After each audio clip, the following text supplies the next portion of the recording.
Hey, today's episode is brought to you by our favorite sponsor, sunsetlakesebede.com. They are a majority-owned business. A majority worker-owned business, I should say. $20 minimum wage. They grow all the hemp they use in their products. They don't use pesticides. They use integrated pest management to deal with that stuff. Everything is third-party tested. It ensures their quality. And right now, for about exactly 12 hours, maybe technically 11 hours and 58 minutes, there is a ongoing Sebede tincture sale, 35% off if you use the coupon code tincture at checkout. The sale ends tonight at midnight. Do not sleep on this. Or in fact, don't sleep on it because it will help you sleep. Sleep with it. You can get, they have multiple types of tinctures, all different sort of concentrations in terms of like the strength, so you can know exactly how you like to dose them. They have 3 different flavors. The original, my favorite, mint. I also like at night, if after I brush my teeth, and the citrus. And they also have tinctures with melatonin as well as Sebede. So it is my go-to sleep aid. Most nights, I have to say. And it's also great during the day if you need a little something to relax. Check it out. Starting right now, or really starting actually a couple of days ago, it's 35% off of all Sunset Lake Sebede tinctures, even the ones they have for your pets. Whoa. So just use the code tincture at checkout, TINCTURE at checkout. Sale ends tonight at midnight, 35% off. Use the coupon code tincture. Of course, for everything else, you can still use Left is Best, and you'll get 20% off. Check it out, folks. All of it's third-party tested. Really great stuff. They have smokables. They have fudge and coffee and gummies. They have gummies with Sebede and THC. But check it all out. Special tonight, a tincture sale. Use the coupon code tincture. Save 35% off. Now, for the show.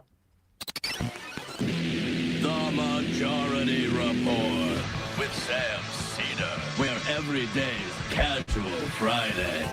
That means Monday is Casual Monday, Tuesday, Casual Tuesday, Wednesday, Casual Hump Day, Thursday, Casual Thurs, that's what we call it, and Friday, Casual Shabbat. The Majority Report with Sam Seder.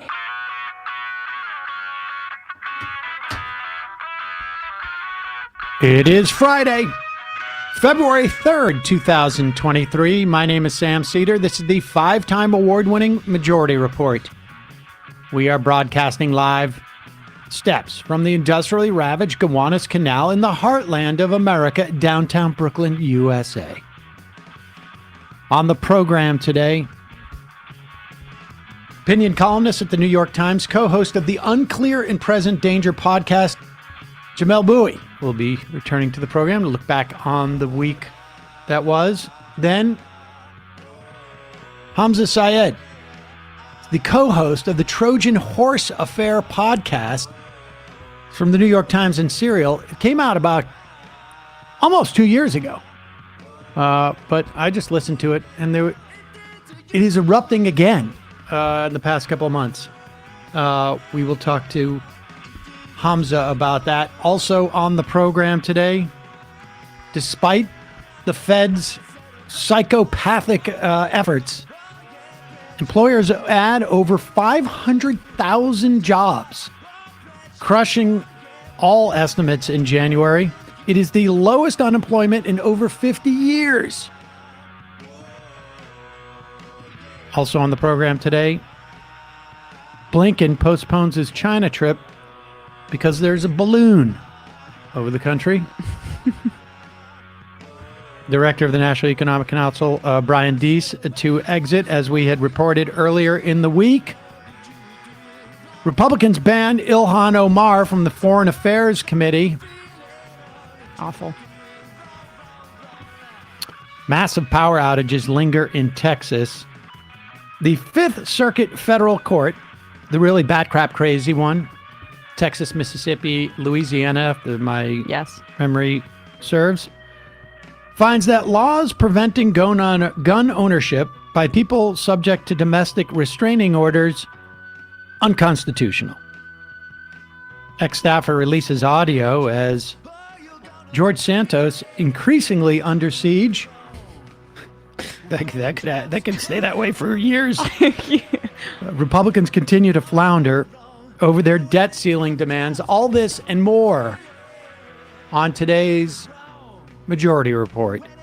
Welcome, folks. It is Casual Friday. What's going on? My head, I just looked over at my hair and I don't know what. I was waiting till you I don't know, made a remark. Little hat head I got going today. It's a little bit chilly here in the Northeast. What do you call that? It's a half bouffant? I don't know what is going on here. I may have to we may have to restart the show. I've got some weird thing going on in my head. It still looks weird, doesn't it? I can't quite tell.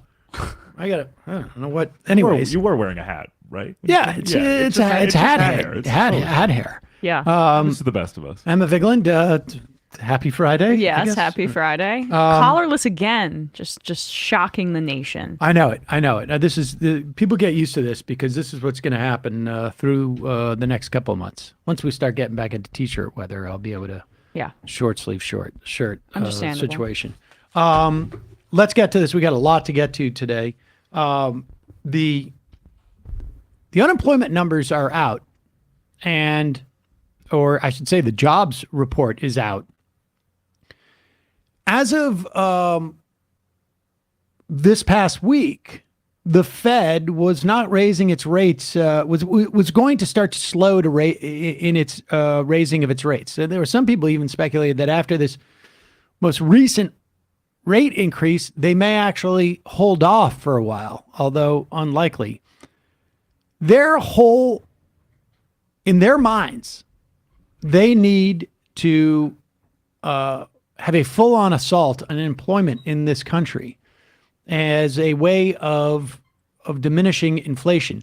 Now, as far as I know, wages did not increase dramatically. They have been increasing, but they did not increase dramatically enough to create some sense that it is wages increasing that is driving inflation. It has never been the case that really wages have been the primary driver of inflation. We had things like, you hear about eggs. Well, yes, there have been millions upon millions of chickens killed because of a bird flu. So the supply of eggs has been squeezed. But this is not a function of an overheated economy. Oil prices were up, not a function of an overheated economy. There's a very weird dynamic going on right now because people in tech are losing their jobs largely because money is not cheap. And a lot of these tech companies don't make any money. They don't. I mean, they make some, but they don't make that much money. They've been borrowing money. And when the cost of borrowing increases, they can't keep that party alive. But yet, over 500,000 jobs added. I don't even, it was one thing like the month or two after, the sort of the deepest part of COVID that would make some sense there. But this is really lowest unemployment rate since 1969. Yep. I mean, that is staggering. It is really impressive. So, and that's the underlying anxiety that you have to understand with all of these corporations. They are terrified right now that labor has too much power and they have less leverage. Yep. And so despite what the Fed is doing, we may be, the fears of a recession may be dropping. This is, how do you report this if you are Fox and Friends? It's a little bit tricky. We're going to have to present this news about over 500,000 jobs. They were not bold enough to say, this is what happens when you get Republicans elected to Congress.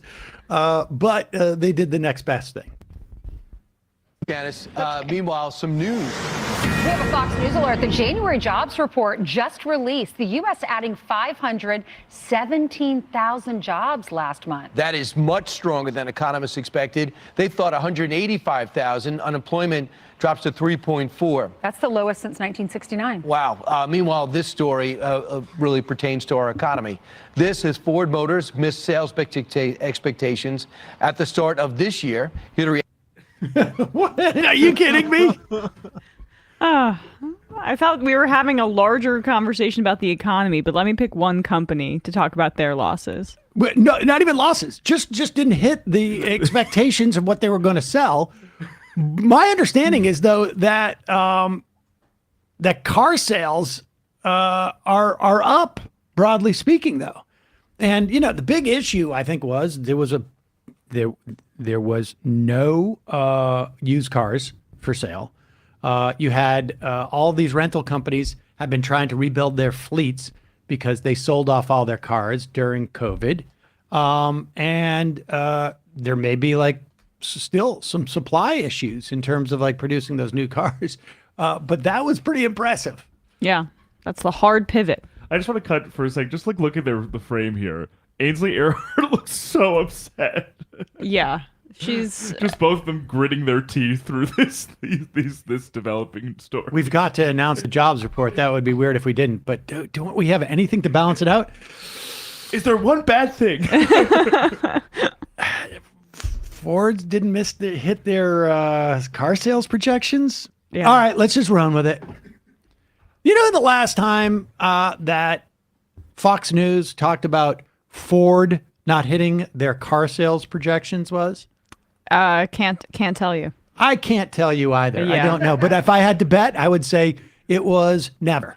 Right. Never, ever, ever have Fox News reported on a quarter where Ford did not hit their projected sales forecast. And it's amazing because most Americans, when you see polling on which party handles the economy better, most people consistently say Republicans. And that's a result of that decades of mythology built up by Fox News. So they know what they're doing when they blow past those numbers. They're trying to maintain that the imagery that they've carefully cultivated for decades at this point. Well, it's going to be, that could end up being sort of the biggest factor in, 2024, depending on who the candidates are. And it's just basically what's the economy doing at that point. I mean, people can be talking, we shall see.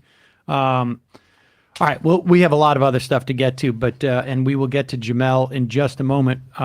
Just a couple of words from our sponsors.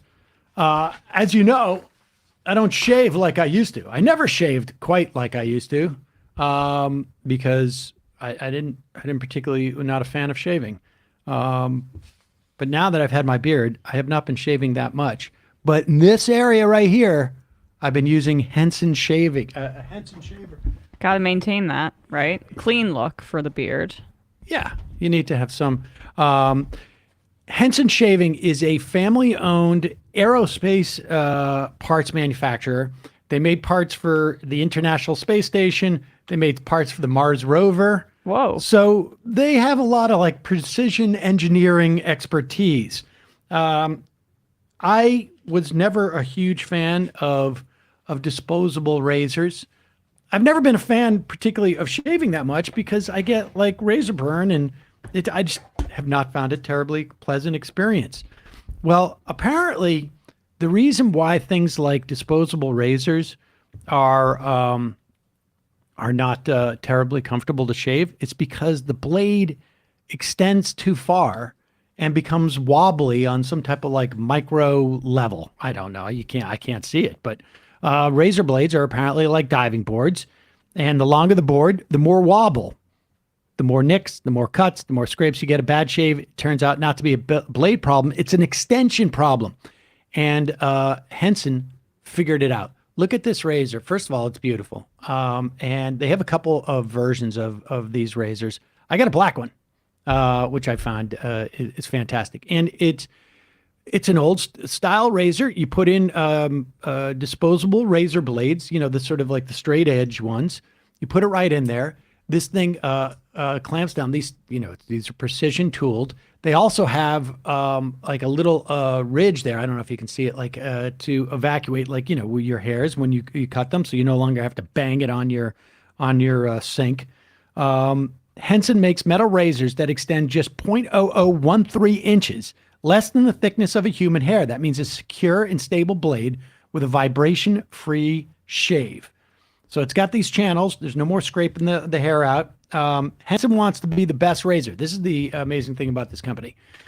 They want to produce the best razor, not necessarily be the best razor business, which means that you buy it once and you are done. There's no plastic to throw away. There's no subscriptions.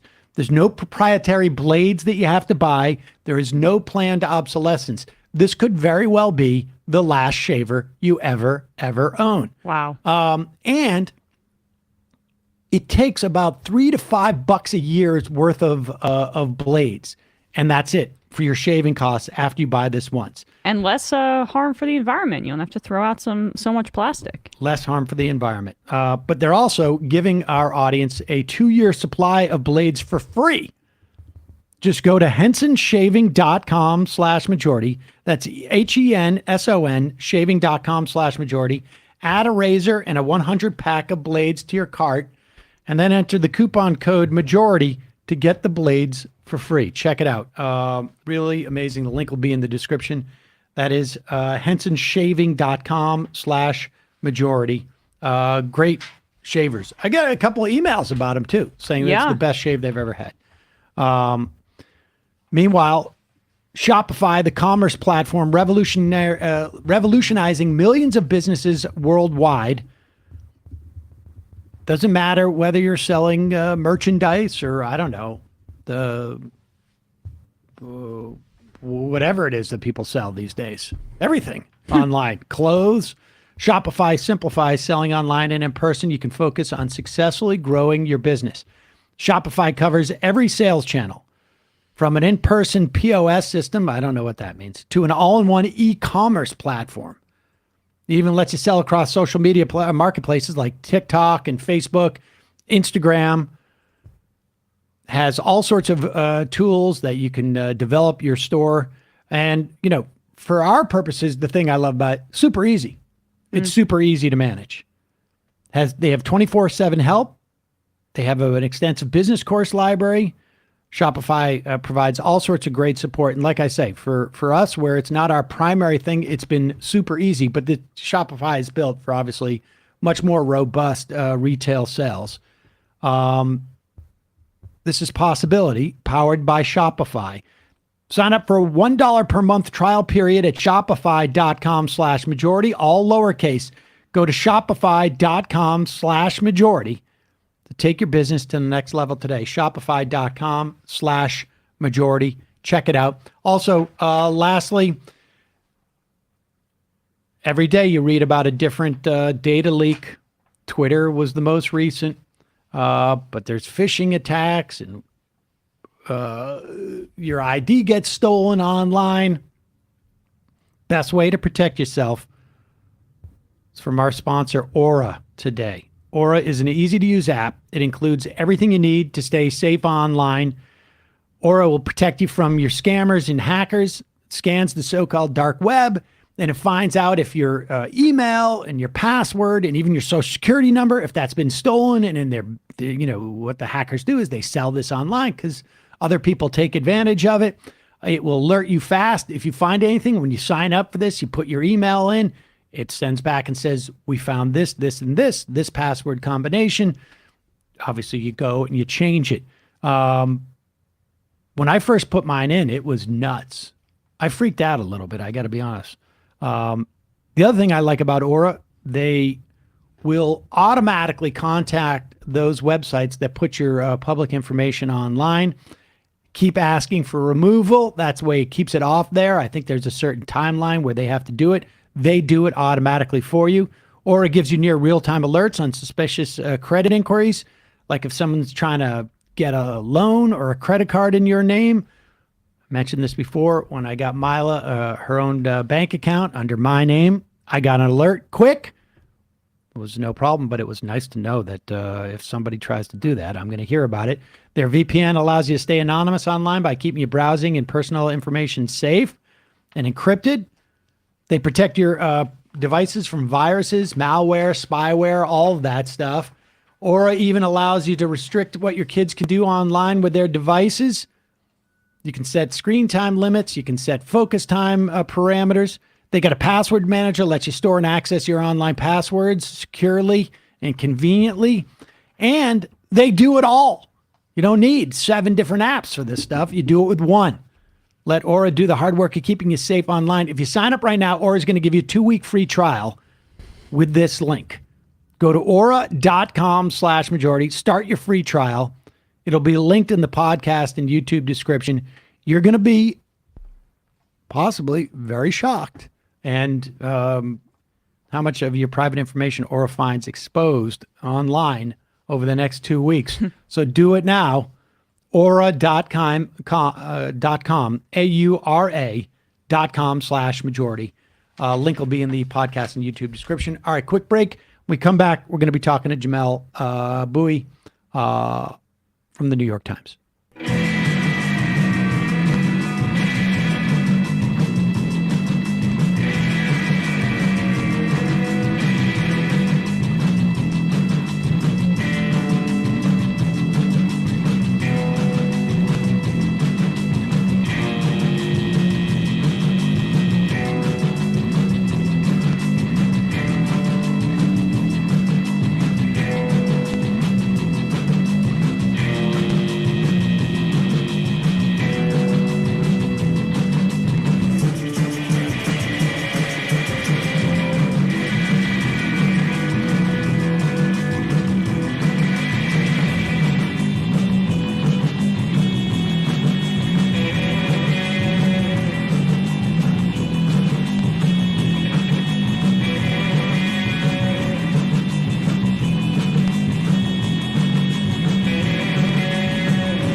We are back. Sam Seder, Emma Vigeland on the Majority Report. Joining us, opinion columnist at the New York Times, co-host of the Unclear and Present Danger podcast, Jamelle Bouie. Welcome back to the program. Thank you for having me. So let's start with, sort of last Friday night, I guess it was, they released this video of Tyree Nichols getting beaten to death. You've written a couple of pieces this week about the relationship between the police and I guess, generally the communities that they police. You're right about the police being the government. It is, and this is something I think that people don't really contemplate, that more often than not, interactions with the police become sort of the primary, most direct relationship, or one of the most direct relationships that some people do and don't have, I think probably is the best way to put it, with our government. Expand on that for us. Sure thing. So I'm kind of working off of a piece by two political scientists, Joe Soss and Veshla Weaver, and they wrote a paper about 6 years ago titled "Police Are Our Government." And the point they're making, the paper is written more for other political scientists, and they're saying we should study this more because, as you said, for millions of Americans, their primary interaction with the state is through its policing apparatus. That they live in these communities, they live in these neighborhoods where they're surveilled and followed and policed in ways that other citizens are not. And that forms kind of the bedrock of their relationship with the state. And because their relationship with the state is formed in this very antagonistic way, in this way that renders them vulnerable to all kinds of threat, and up to and including being killed, that produces a different kind of citizenship or understanding of citizenship, right? If you are a middle-class person in a middle-class neighborhood, and you mainly, your kids go to a decent school, and maybe you go vote every couple of years, and you go to the municipal office to fill out paperwork, get permits or whatever, get a trash decal for your trash can, and you go to the DMV, you might be frustrated at times, but generally speaking, you're going to be treated as if you are a citizen who matters, right? Like what you say matters, what you think matters, like people will show concern for you.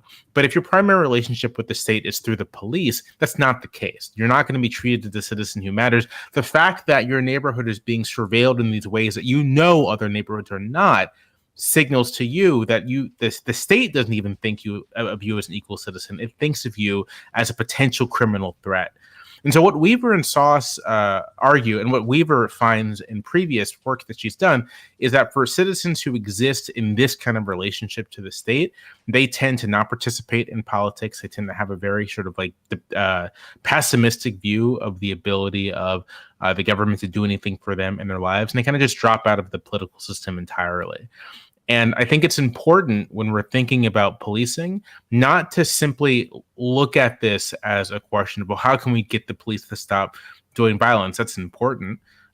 We shouldn't simply look at it as a question of how do we get the police to stop being biased. I think we need to broaden our view and think about what is the relationship of policing itself to citizenship, to democratic life, and how does that affect people? How do people who live their lives with constant police contact understand themselves as citizens, and what does that mean for our politics? I just saw, just coincidentally, I had come across a study done in December that these, I guess it's Jonathan Ben Manicham and Kevin Morris,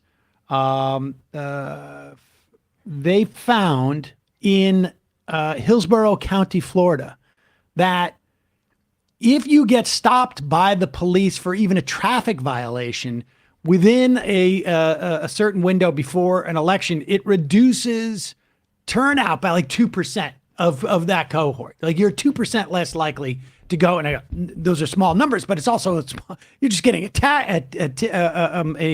a moving violation. But I also wonder too, I mean, like, and this may seem somewhat obvious to say, but the nature of the relationship with the police too is just simply not consistent, depending on who you are, where you live, what the color of your skin is, throughout the situation. I mean, like I remember in preschool, the cop was brought in as the neighborhood. There was a cop who I was on the beat around our neighborhood who was brought in, and this is the guy you go to when you're in trouble, as opposed to when they show up like somebody's in trouble type of situation. Right. And it's a very different a relationship with the police, and that's got to impact that too in terms of the way you see the what government does. That's absolutely the case. If you are from a community for whom police contact is regular, which itself is like a negative thing. I mean, the thing about I grew up in like a regular, middle class neighborhood, like nothing special, and the police just like weren't there, right?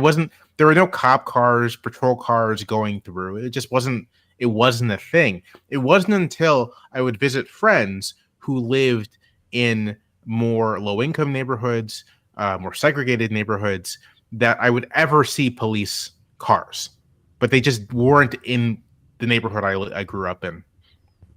And that kind of regular contact, and again, people know, right? Like I sometimes think that there's this idea that the people who are under regular police surveillance aren't aware that they're being treated differently, but they are. They're very aware of it.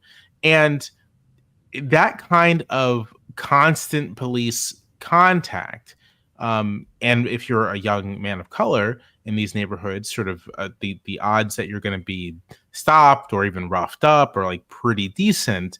Again, that fundamentally shapes your orientation towards the state and to your own sense of your own citizenship. Now, there's a the response to all of this, and I can imagine it very clearly, is, well, these are places where there's lots of crime, and so you need the police there.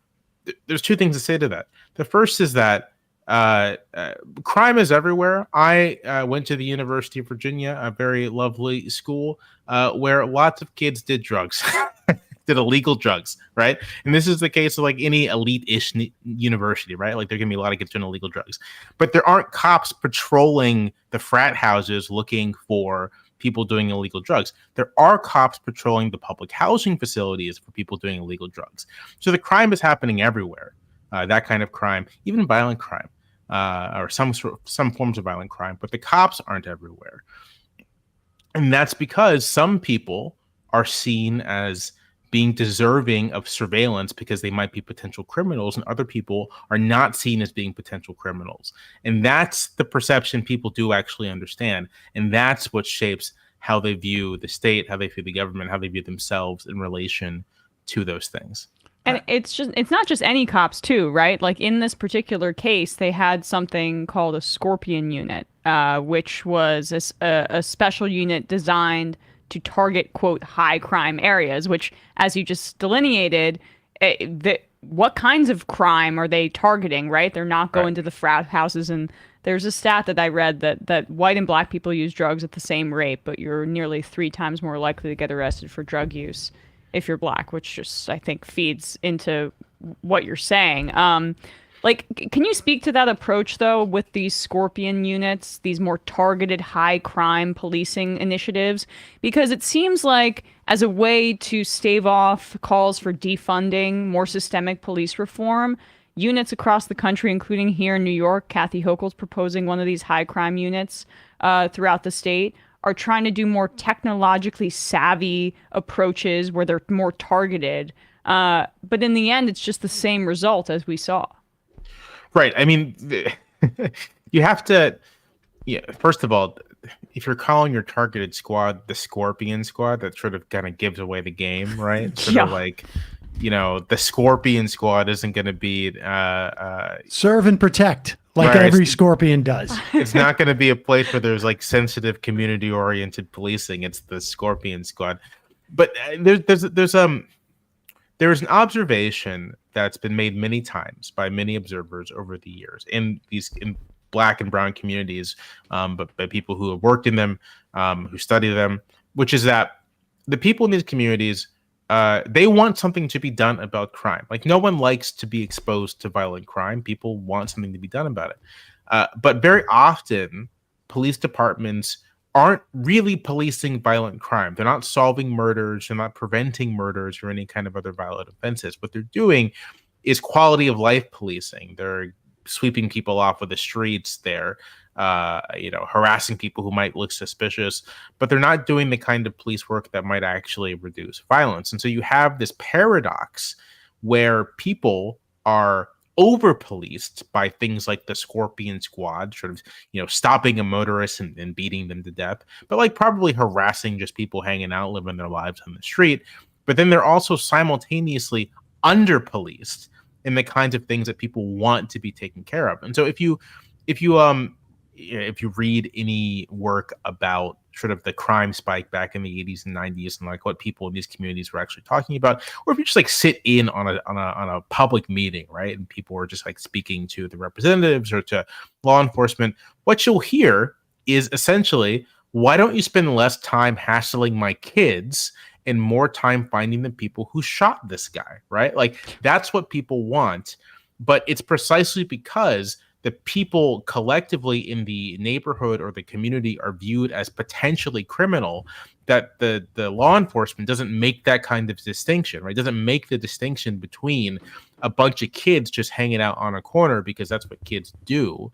To reference my own childhood again, I spent a lot of time hanging out in Walmart parking lots. Like it's just kind of what kids do.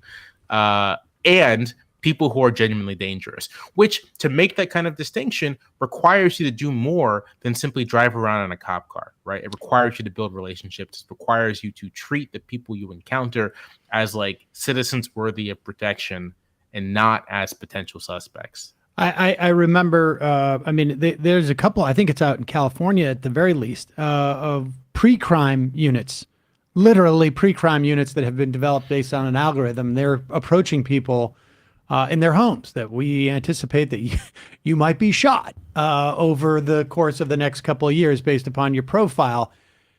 Be fascinating to see what would happen if that type of algorithm was deployed with, let's say, financial crimes. Because it seems to me it would be super efficient, actually, at finding those financial crimes. And looks like you're about to embezzle tens of billions of dollars. Exactly. So.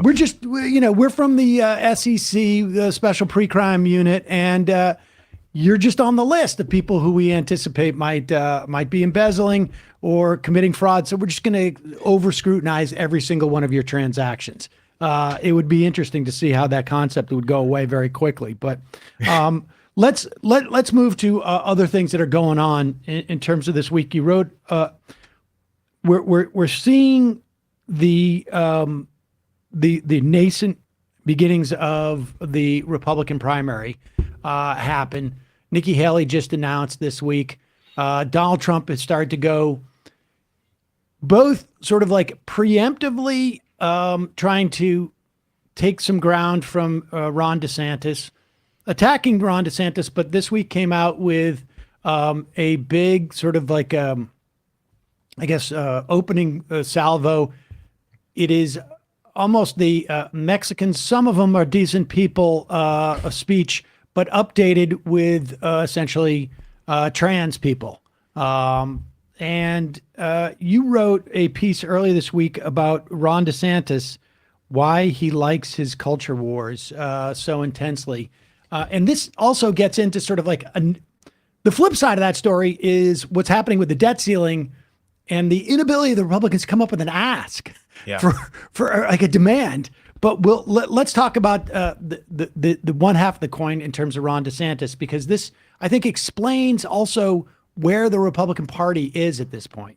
And that being that DeSantis has been completely focused on the culture wars, as it were, because he doesn't want to get into like sort of, I guess, the more economic aspects of his policies. Right.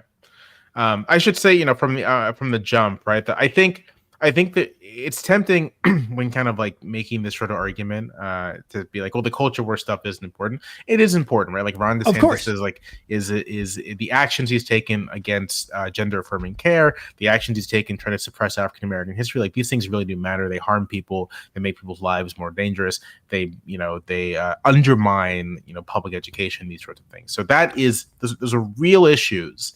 But I also think we should also say, I mean, and the flip side of that too is that for a lot of right-wing voters, Republicans, like that's what really matters to them at the end of the day. I mean, it just happens to be the case.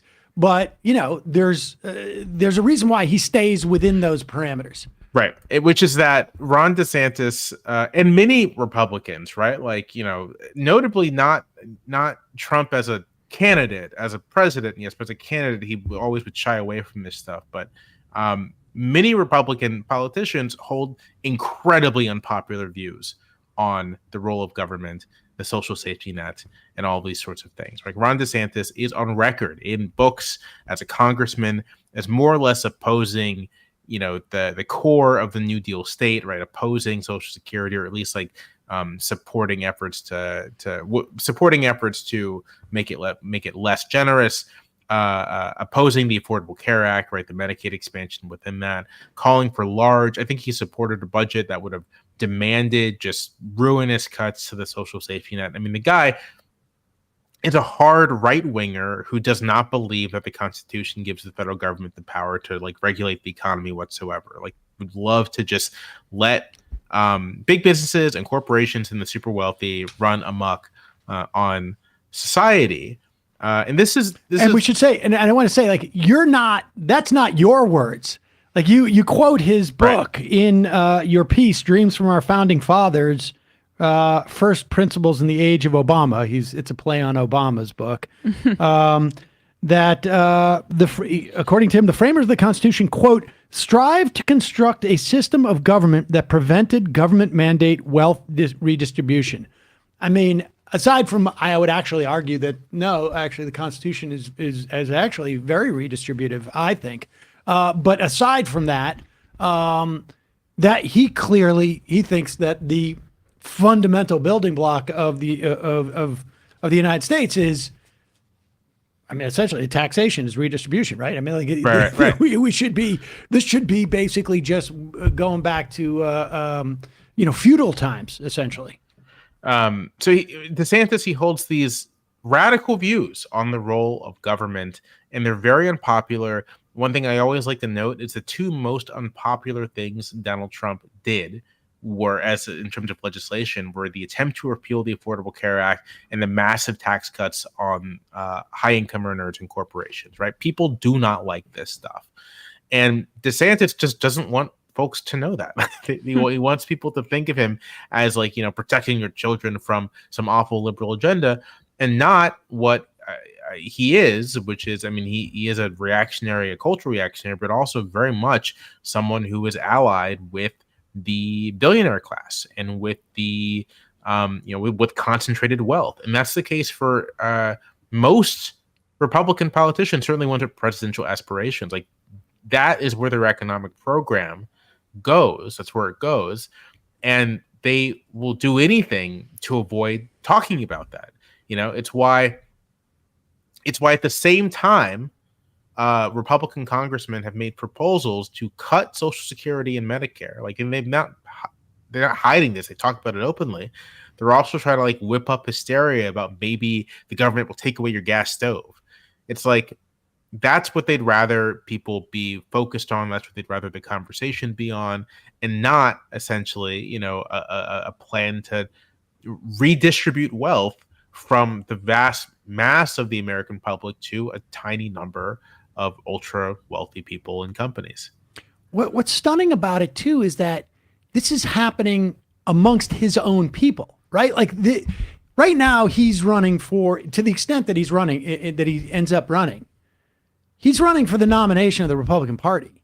Like, right. He's not just hiding this from, I think, very arguably the majority of people in the country that he might have to face in a general election.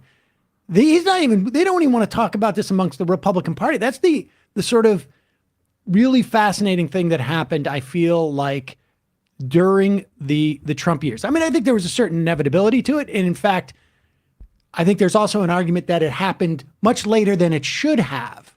In other words, like, we had Paul Ryan for over a decade, this, sort of espousing these economic principles that were really bullshit. I mean, I remember arguing this at the beginning of the Trump years. Really, in many respects, like, it became even clearer when I got fired for a while because of a tweet that I put out there. And I'm like, the reason why we have news organizations that aren't able to really adjust to this era where the president's lying all the time is because they had already trained themselves to accept some really big lies from Republicans and consider them sort of and elevate them.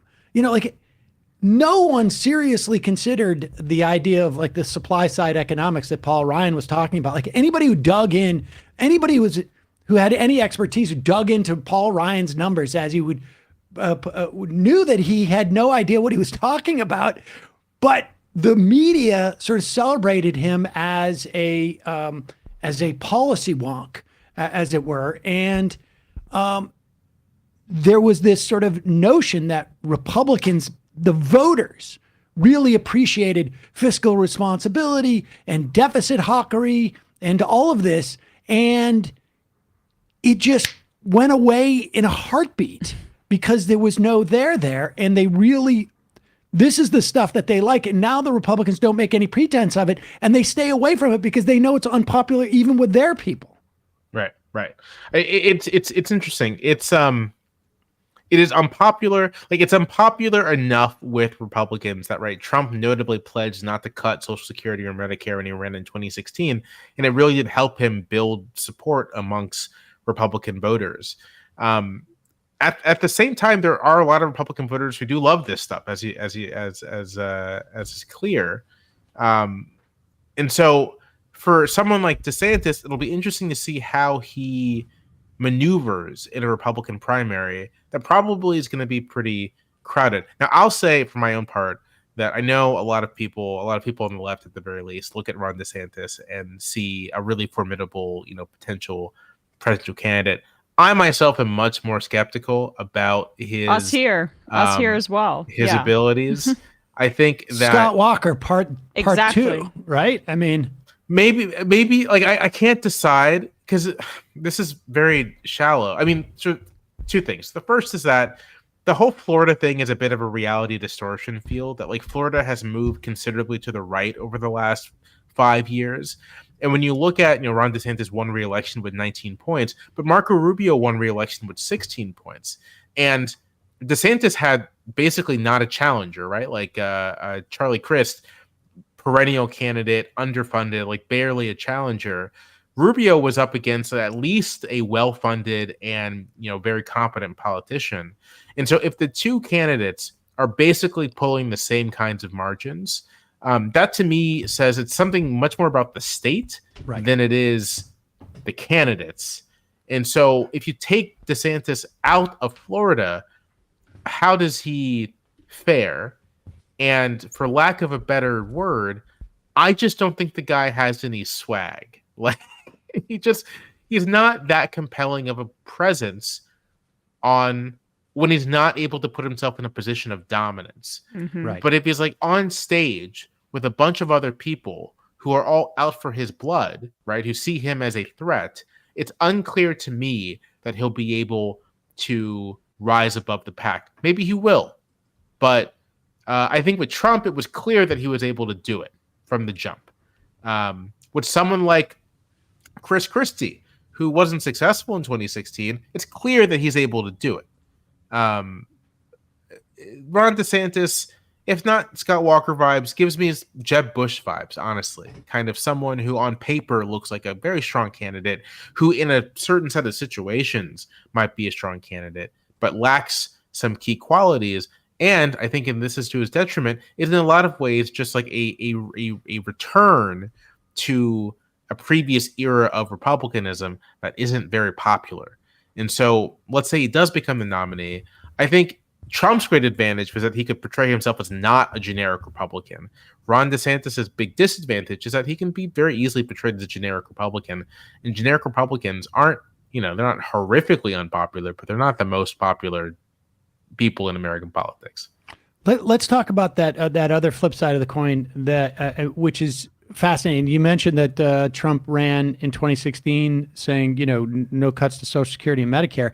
And at the beginning of this debt ceiling fight, he basically laid down he threw down the gauntlet and said Congress should not be looking to cut Social Security and Medicare in this debt ceiling fight.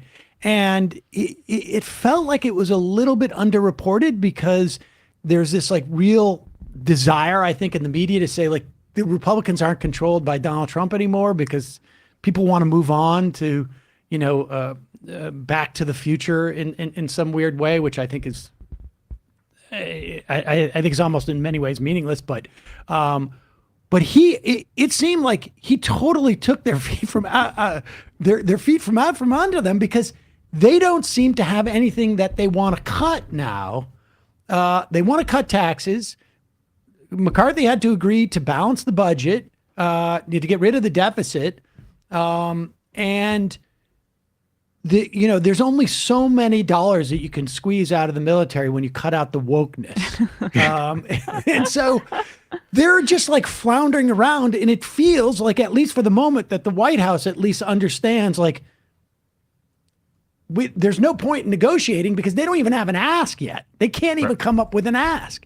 It's really fascinating what's happening with that. Right.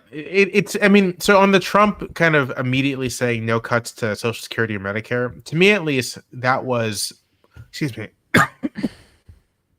was a clear shot at DeSantis, because Trump people have been very clear that this is how they're going to go after him on like the social spending side.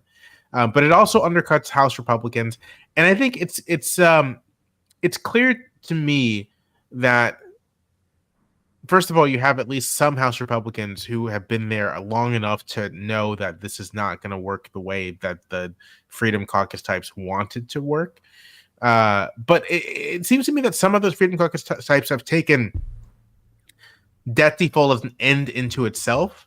And so they don't have an ask because they just don't conceive of it in those terms anymore. And that, I don't know how you deal with that, right? If they sincerely believe that like what you want is a debt default, I don't know how you deal with that. Yeah, I mean, to be clear, it's almost like they want to prove that nothing's going to happen when that happens. Like it like you say, it feels like it's an end in and of itself. And the question is how much of the Republican caucus wants to get into that barrel and go over the cliff with them? No idea. I mean, that's a good question, and it's unclear to me. I mean, I think that if there were real negotiation, if there was like a real ask, you'd have a lot of the Republican caucus, most of it completely on board. And in the absence of an ask, I don't know. I don't know. I think this is like actually one of the real unknowables in the situation right now. Why do you think they're unable to find an ask? Is it just because there's just the money they want to cut? Like if they put a number on it, it makes McCarthy, it will be too low to sort of satisfy the coalition that sort of acquiesced to his speakership. But if they don't, but if the money's just not there that they want to cut, and he doesn't want to expose that. They're almost like looking at the Biden administration as a way of like for him to go back to the caucus and go like, this is the only thing they're offering, so we can get 10% more than this or 20% more or something. I think that might be the case. I think also that I think it's the first part of that. The McCarthy realizes the incredibly precarious position he's in terms of his speakership, and so in some ways, not making an ask is like the safest play because it doesn't offend anyone or it doesn't force anyone else to make a move within the caucus. Yeah, interesting. Well, I guess it's going to remain to be seen as to what happens with this, and it's also the way that the White House or the Biden administration, I guess, in its totality, have created. It seems like they're so far out ahead of the debt ceiling that you had a situation where they said that the first sort of like threshold would be passed this month, but the other ones are going to be subsequent, like going out 6 months. So they've like sort of drawn this thing out in some way and forced. It's almost like they forced the Republicans to start like having their archers shoot their arrows when the attacking army is like 10 miles away. And so they're having to sort of like begin this battle before their leverage comes up in some way. Yes. And I mean, for my part, and I may have written about this, I think it kind of just illustrates how this is all fake. Like the debt ceiling is fake. There's no It doesn't even make conceptual sense, right? Because like the president could only spend the amount of money that Congress authorizes, and so Congress authorization is itself a debt ceiling, right? Like if you can kind of postpone this thing close to indefinitely, it's just like a weird accounting thing. Not even an accounting thing, just a weird fiction that we put up with. So my hope is that Biden just like bites the bullet and says, listen, the debt ceiling isn't real, and I'm just going to continue paying the bills because I'm constitutionally obligated to pay the bills. I can't allow the government to go into default. And in my view, Congress doesn't have like the authority to tell me that I can't pay the government's bills. Like that's nonsense. Well, I mean, is Yellen, are you in favor of Yellen minting this $1 trillion coin? I know she's essentially said that it's off the table and that it's a gimmick, but like you say, so is the damn debt ceiling. So we might as well have our own gimmicks. I mean, I think minting the coin is very funny, and so I support it for that reason. But I mean, just thinking constitutionally, I actually don't think the debt limit is constitutional. I think it because precisely because it's never really been challenged on those terms. We've never had this sort of public conversation. But when you actually think about what the president's power is in relation to paying the government's bills, right? The president is obligated under the Constitution to pay or spend the money that Congress authorizes. And so if Congress says we're spending $3 trillion this year, the executive branch has to spend every penny of it in exactly the ways that Congress says. If to spend that money, we have to issue bonds, then like the implication that you have to issue the bonds, that's the only way you can fulfill the directive of the Constitution. And then there's this separate section in the 14th Amendment that says, well, the government can't default. The full faith and credit of the U.S. Debt must be maintained. So you have these dual obligations. And to say that Congress can then, after the fact, say, well, you can't pay the bills if we get to this number, I don't think that flies. And I think the administration should begin making that case. I would love to see the Office of Legal Counsel essentially spell this out in a memo. Has no president ever gone to the OLC? And just people should know, like the OLC is the Office of Legal Counsel is that division in the Justice Department that essentially provides opinions to the executive branch saying, we think this is within or without your authority, constitutionally speaking. This is our analysis as your sort of like as to whether you can do X, Y, or Z. Has any president ever asked, like, why wouldn't have the Obama administration? Why wouldn't have Obama asked the OLC at one point? Are they afraid? Like, I mean, at this point, they seem so hemmed in by it anyways. What's the harm in getting that opinion, even if it comes out like, yeah, it's a statute, you got to go by it. But, but it's weird that we haven't seen that. I mean, I have like a whole set of theories about why we haven't seen that. And the gist of it is that the status quo for constitutional interpretation is that we defer it to judges, right? We say, well, the Supreme Court handles it. And so for a president to not just say this law is enforceable or not, but really kind of make a separation of powers claim against Congress would be a president kind of taking constitutional interpretation into their own hands in a really major way that generally doesn't happen anymore. And I think there's a real hesitancy to do that. I think there's a real ingrained deference to the judiciary on these questions for both Republican and Democratic presidents.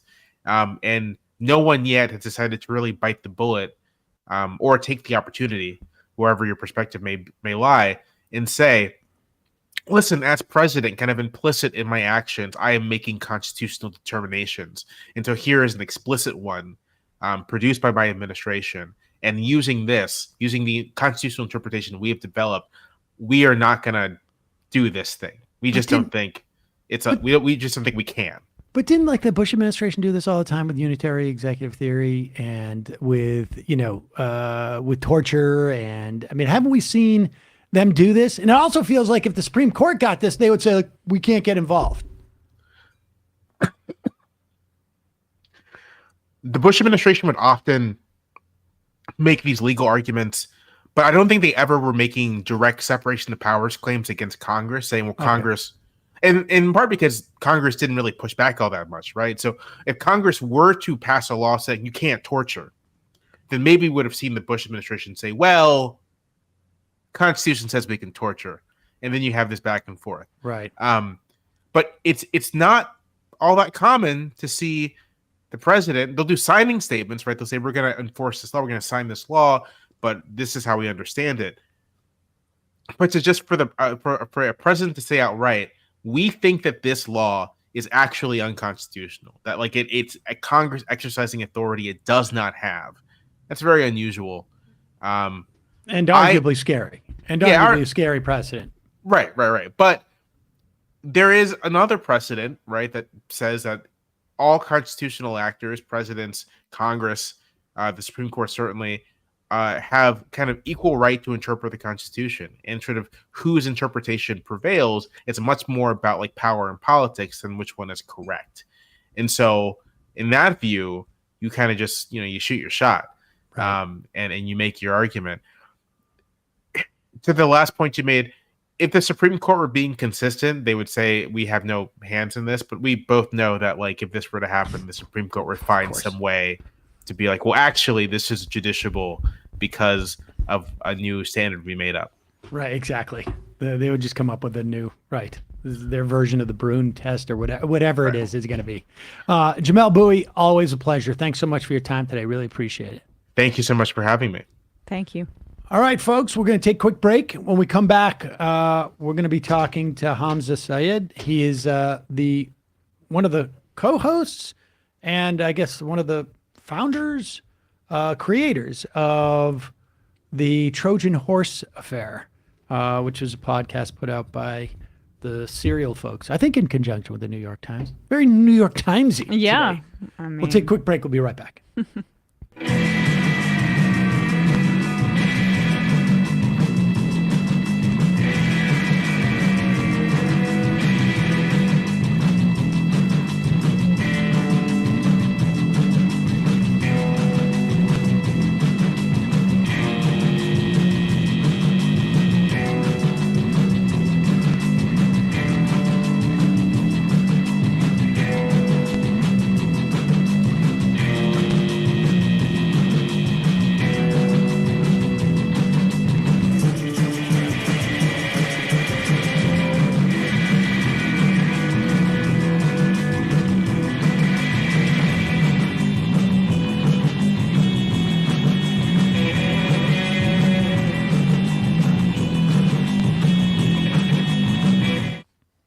We are back. Sam Seder, Emma Vigland on the Majority Report. Real pleasure to welcome to the program Hamza Syed.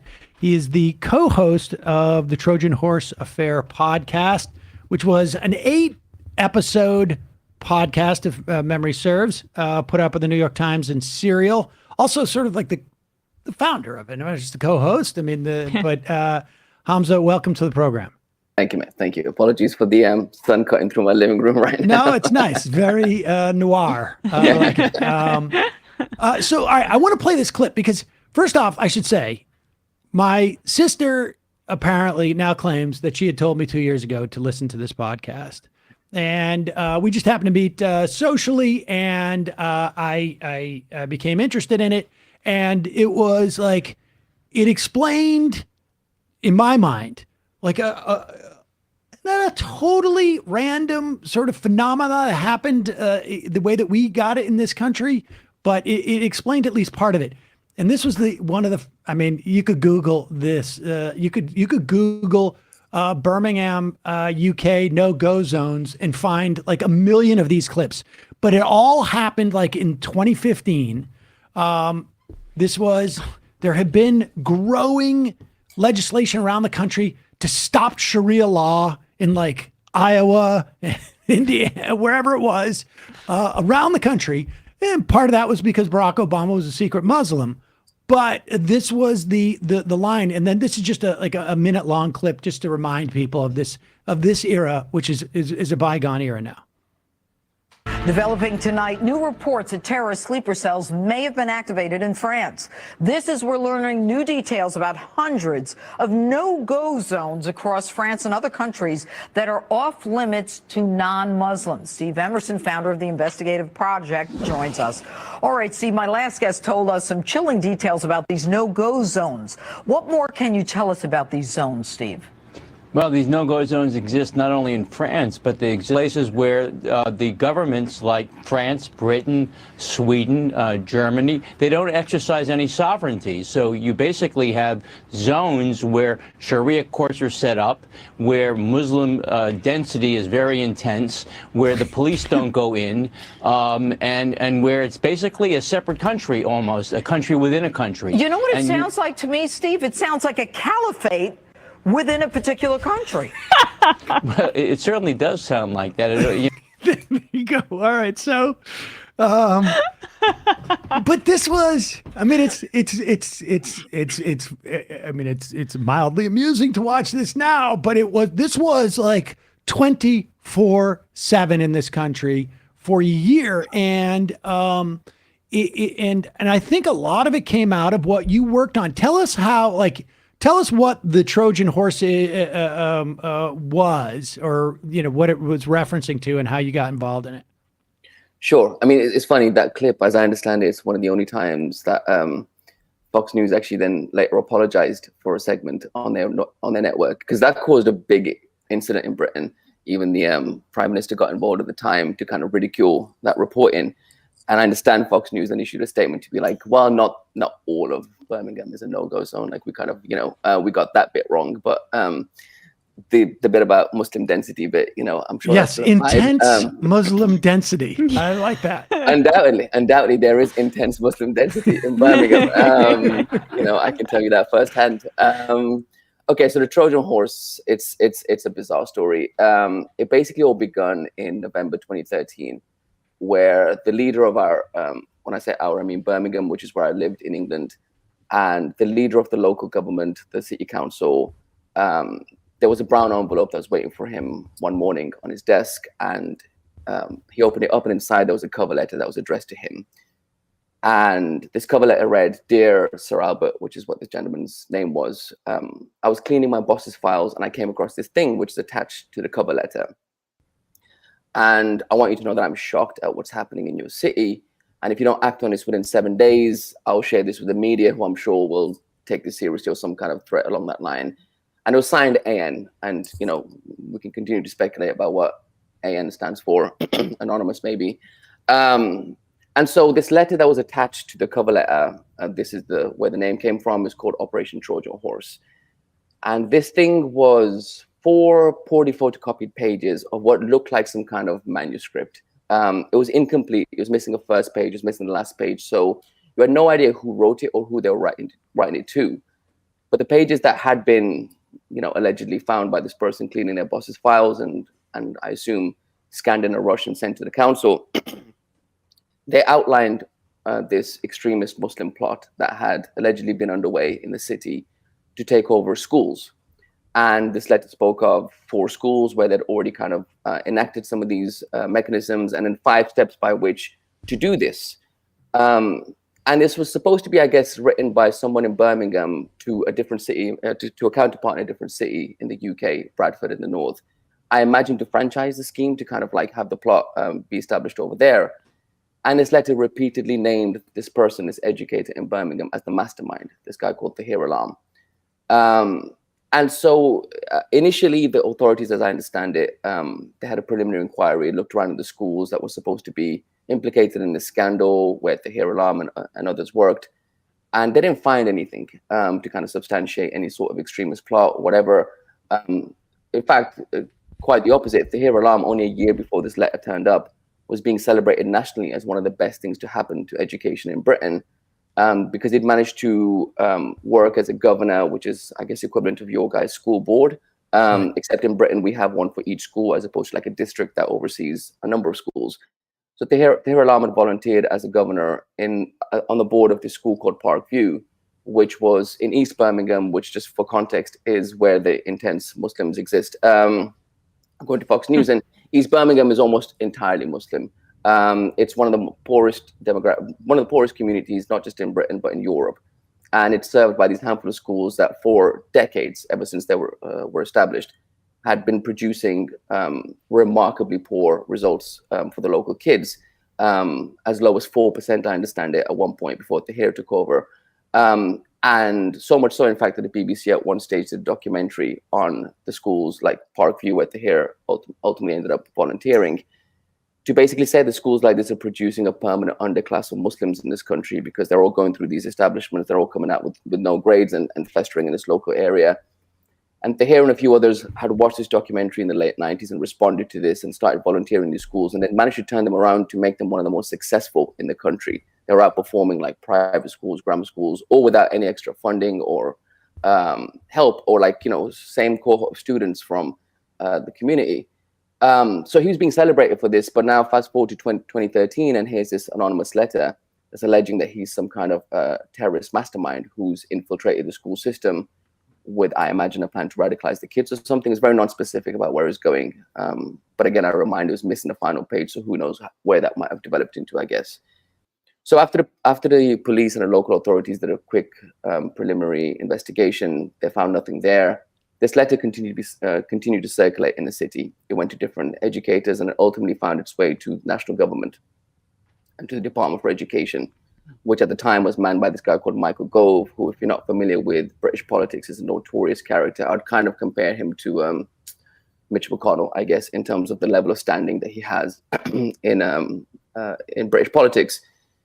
And Michael Gove reacted to this letter. He called the leader of the council who'd first received this letter down to London to have a meeting about it. And up until we came to do our reporting, nobody was really clear about what was discussed in that meeting or what they said. But nevertheless, 10 days after that, this letter gets leaked to the press, to the media. And that's when I first hear about this, because at the time I wasn't a journalist. And so I wake up like everyone else to wall-to-wall breaking news about jihadis and extremists who've taken over schools in Birmingham. And it was chaos, like national reporters suddenly descended on Birmingham and these schools and these kids. And for several months, there was like large-scale inquiries, these 4 national inquiries that kind of would launch simultaneously, including one that was spearheaded by the former head of counterterrorism in Britain. And, this went all the way to the Prime Minister. He convened a Standard Cobra meeting to discuss this. It was being treated as a high-level terrorist attack on Britain, essentially. Now, fast forward to, say, the summer 2014, when these various inquiries were finalizing their reports and submitting their findings. Up to this point, personally, I was still waiting for some evidence to surface about what actually happened in these schools. There's a lot of noise, a lot of scandalous allegations, but I was waiting for the evidence. And when these reports came out, for me, they still lacked the quality of actual facts and evidence. And the one thing which confused me for the entirety of the scandal, up to the point where I ended up investigating it several years later, is that not one reporter or one of these official investigators bothered to ask for me what remained like fundamental question of this allegation, of this scandal, is who wrote that letter? Who wrote Operation Trojan Horse? Where did that letter come from? It was a strangely overlooked question. And as far as I was understood, as far as I kind of was seeing things, unless you knew where that came from, I just don't think you could ever really know what was behind all of this, whether this was a genuine whistleblower, whether this was genuine intercepted communication between extremists, or whether it was a hoax or something else. So in about, I think, 2017, I applied to do a master's in investigative journalism in Britain, and I kind of talked about this as a possible student project that I was going to do. But in Britain, this is, it was such a well-known event that to go around and speculate about, maybe your disbelief or just at least your suspicions about the narrative as it stood was wild, because there's big policies that were implemented off the back of this scandal. Our counter extremism policies, known as Prevent, was revamped off the back of Trojan Horse, and the government mandated all public sector workers, which would include teachers, doctors, and other such employees, to spy essentially on their colleagues, on students, on their patients, to make sure nothing like this ever happens again. But what happened, I still was very, very unclear of. And obviously teachers like governors like the Hair and other Muslim educators who were given lifetime bans from education off the back of the Trojan Horse. They were removed from these schools. These schools were commandeered by the government and taken over, and standards have since crashed down to like not quite where they used to be, but they're slipping. They're on the way down. So all these teachers will continue to protest their innocence. They said that this is a hoax, this is a fake letter, this has nothing to do with us. We're, and we should say at this point too that like 2 or 3 years later, not only did they not find out who wrote the letter, but they also didn't find this entire web of people, this caliphate, as this underground like caliphate hiding in the guise of educators. They just fired some people, but they never found any other evidence of a plot. And you guys in the course of the podcast, I mean, from the get-go, like anybody who actually saw the letter that supposedly outlined this plot thought it was just like literally a joke. So I'm trying to think if we've ever had anything in this country that is like equivalent to that in terms of something that was so dominant. And well, I mean, we're seeing a version of this kind of panic with critical race theory and with Sharia law across the country at the same period of time, right? Where people were afraid that was being implemented in state houses and senates, but nothing to this extent. It seems and I would even say like, we got the same type of like import from like the sort of turfiness that is going on, frankly, in Britain, but nothing so sort of that is analogous in terms of like it being such a singular, sort of narrative that the government actually acted upon that was based on just this sort of like 3 or 4 pieces of paper that were like clearly a fiction. Yeah, I think it is hard to compare this specific event to like other such kind of scandals that were at least initially triggered by something that wasn't quite there.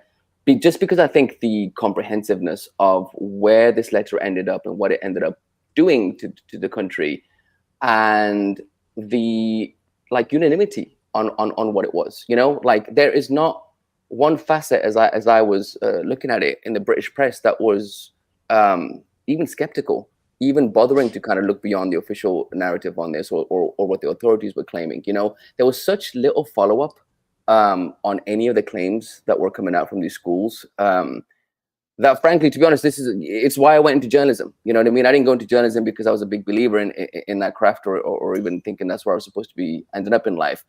But it was so obvious to me that like, if no one is working in this field that can see how, bullshit this is, then that's scary. And, what's my excuse, I guess, for not doing anything about it? And so, we begun our inquiry with the letter, which, again, it was so difficult to get people to understand why we were even bothering to look at this underlying investigating document. That's where we were starting from, is officials looking at us with curiosity because, as far as they're understood, don't worry about the letter. We managed to find enough evidence from these schools afterwards. But even what they understood as what evidence means was like, just a basic misunderstanding. Hearsay is not evidence, and we spent many years trying to decipher between the claims and the reality and the facts that were supporting it. And it was such a vacuous, such a nebulous scandal that it was, it really, you do lose your bearings in it at times trying to put together what actually happened here. But I think, so I don't want to spoil too much in case people haven't heard the podcast, but like, some of the one of the biggest things we discover is that the authorities were pretty clear from what we could tell all along that this was a bogus letter. They call it bogus. The education secretary who was briefed on this, Michael Gove, in February, this is, like I say, days before it went public for the first time. He had a meeting with Birmingham officials and they brought along their kind of their evidence base for this letter so far. And counter-terror police locally had looked at it and they were clear this letter is bogus. We don't hear about this. The first time the British public, I understand, knew about this is when we reported on it, when we got the minutes of that meeting, in which is patently clear. They said this letter is bogus. It's full of factual inaccuracies, misleading claims. So why it was treated seriously is a question that Britain continues to evade. And that's the media class and the political class. Nobody would engage with that question yet, even despite our reporting on it. But, it went on to trigger serious inquiries. Like I say, a former head of counterterrorism turns up. It looks like there's something there. And then when he submits a report that says in 190 odd pages, in very circular language and sentences, like, all sorts of nasty stuff was happening, but without any footnotes or evidence or addendums to support this, it was clear to me that something else had gone on. And the more we reported into this, the more we reported into the work that happened. The reality was that this letter is a fake, and the likelihood is it came from a very localized, small-time issue that involved a handful of employees at a primary school in East Birmingham, an employment dispute. And any effort that's been made to figure out where this letter came from, everyone's clear it came from this school and this dispute, which also coincidentally involves fake letters or allegations of fake letters. And nobody will acknowledge that. Nobody will deal with the reality of that. It really is. I mean, the thing that I found fascinating, I mean, it's compelling to hear, and we should tell people, like, this is over the course of years. Like, these 8 episodes are of material that was over the course of years, as almost like a verite film, watching you guys do this investigation over years. And it is there's a lot of like fascinating characters that come in and out of this, but for me the thing that was just so amazing was what a clear fraud can be used both by people who it plays into a narrative that helps them politically, and also by a media that just seems to be completely sort of, for whatever bizarre reason, uncritical. And then and the podcast came out, I think it was at the end of 21, was it, or the beginning of 22? Yeah, February, almost a year to the day.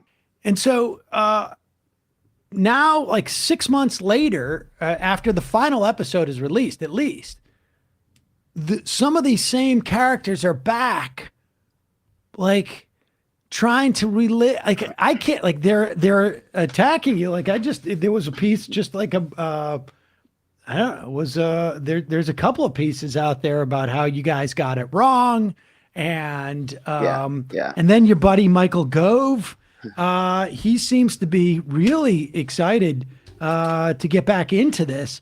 Is he still just even in like December? Michael Gove was saying, this is my favorite quote of his. Where is it? His Gove and his co-author, they wrote a report. They're now at a think tank called the Policy Exchange Think Tank, and his co-author, Nick Timothy, you'd probably know more about this guy than I would, accused the New York Times of bias against the UK as a whole.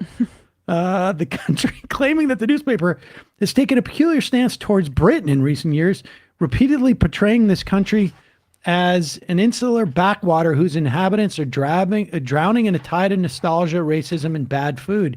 Like, that is... I mean, just to say, that's not a quote. That is Michael Gove's own words.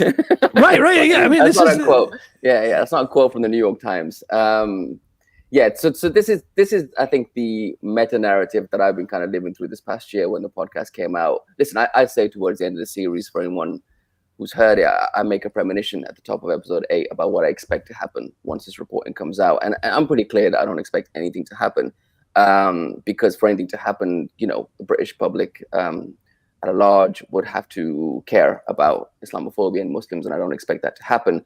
So my intentions was to basically gather enough evidence where, whether it was through gritted teeth or relief, they had to do something about the Trojan Horse and go back and revisit it.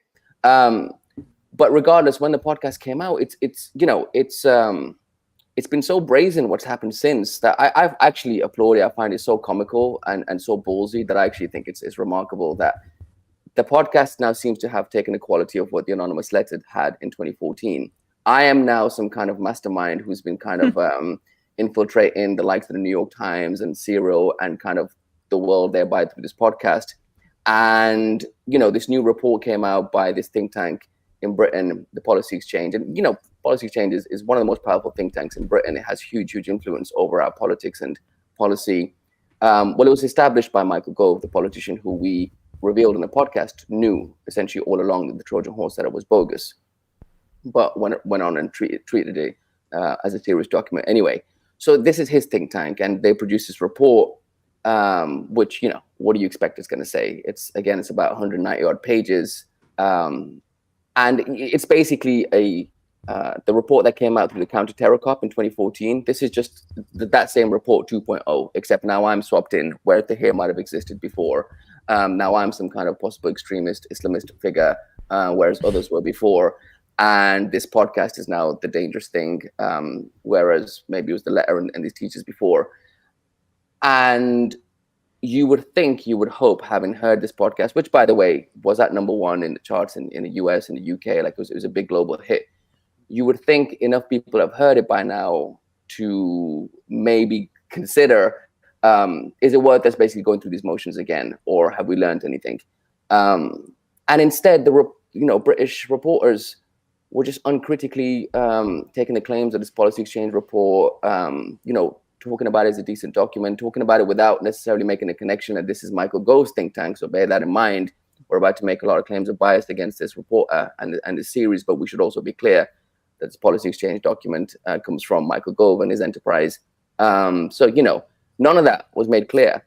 So once again, Britain, takes a bunch of reporting, this time about me and this podcast, and I don't know what influence it has. I don't know. It's hard to know necessarily like what this will all amount to, but like here's for me what, like, if you want a marker for where England remains on this issue. In the podcast, we're very clear about the situation at this primary school I just mentioned a few minutes ago, where we think this letter originated from. It's basically the only theory in town, and this was.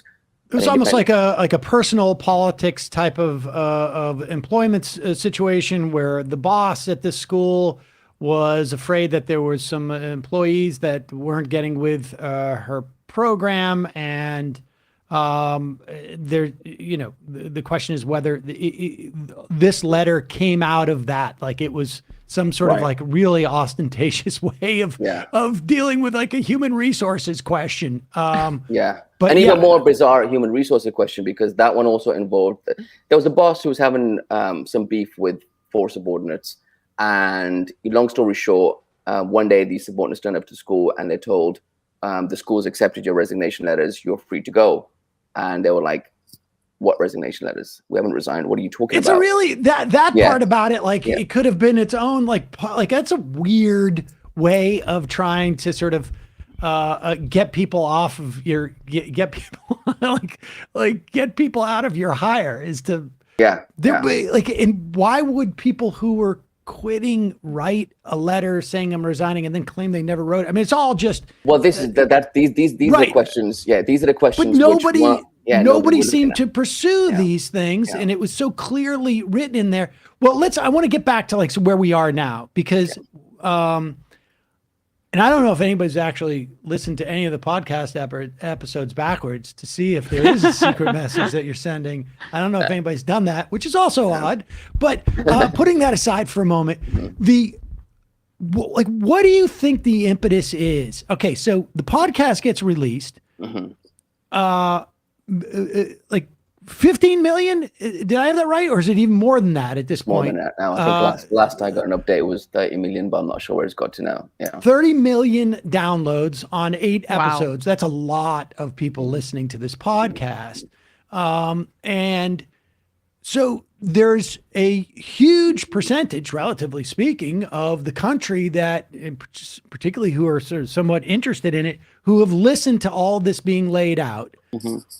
Was there, we're seeing this pushback, and I can understand it at the time that it's released. Okay, there's some people who are a little bit embarrassed. They're going to go and write their think pieces, and that's it.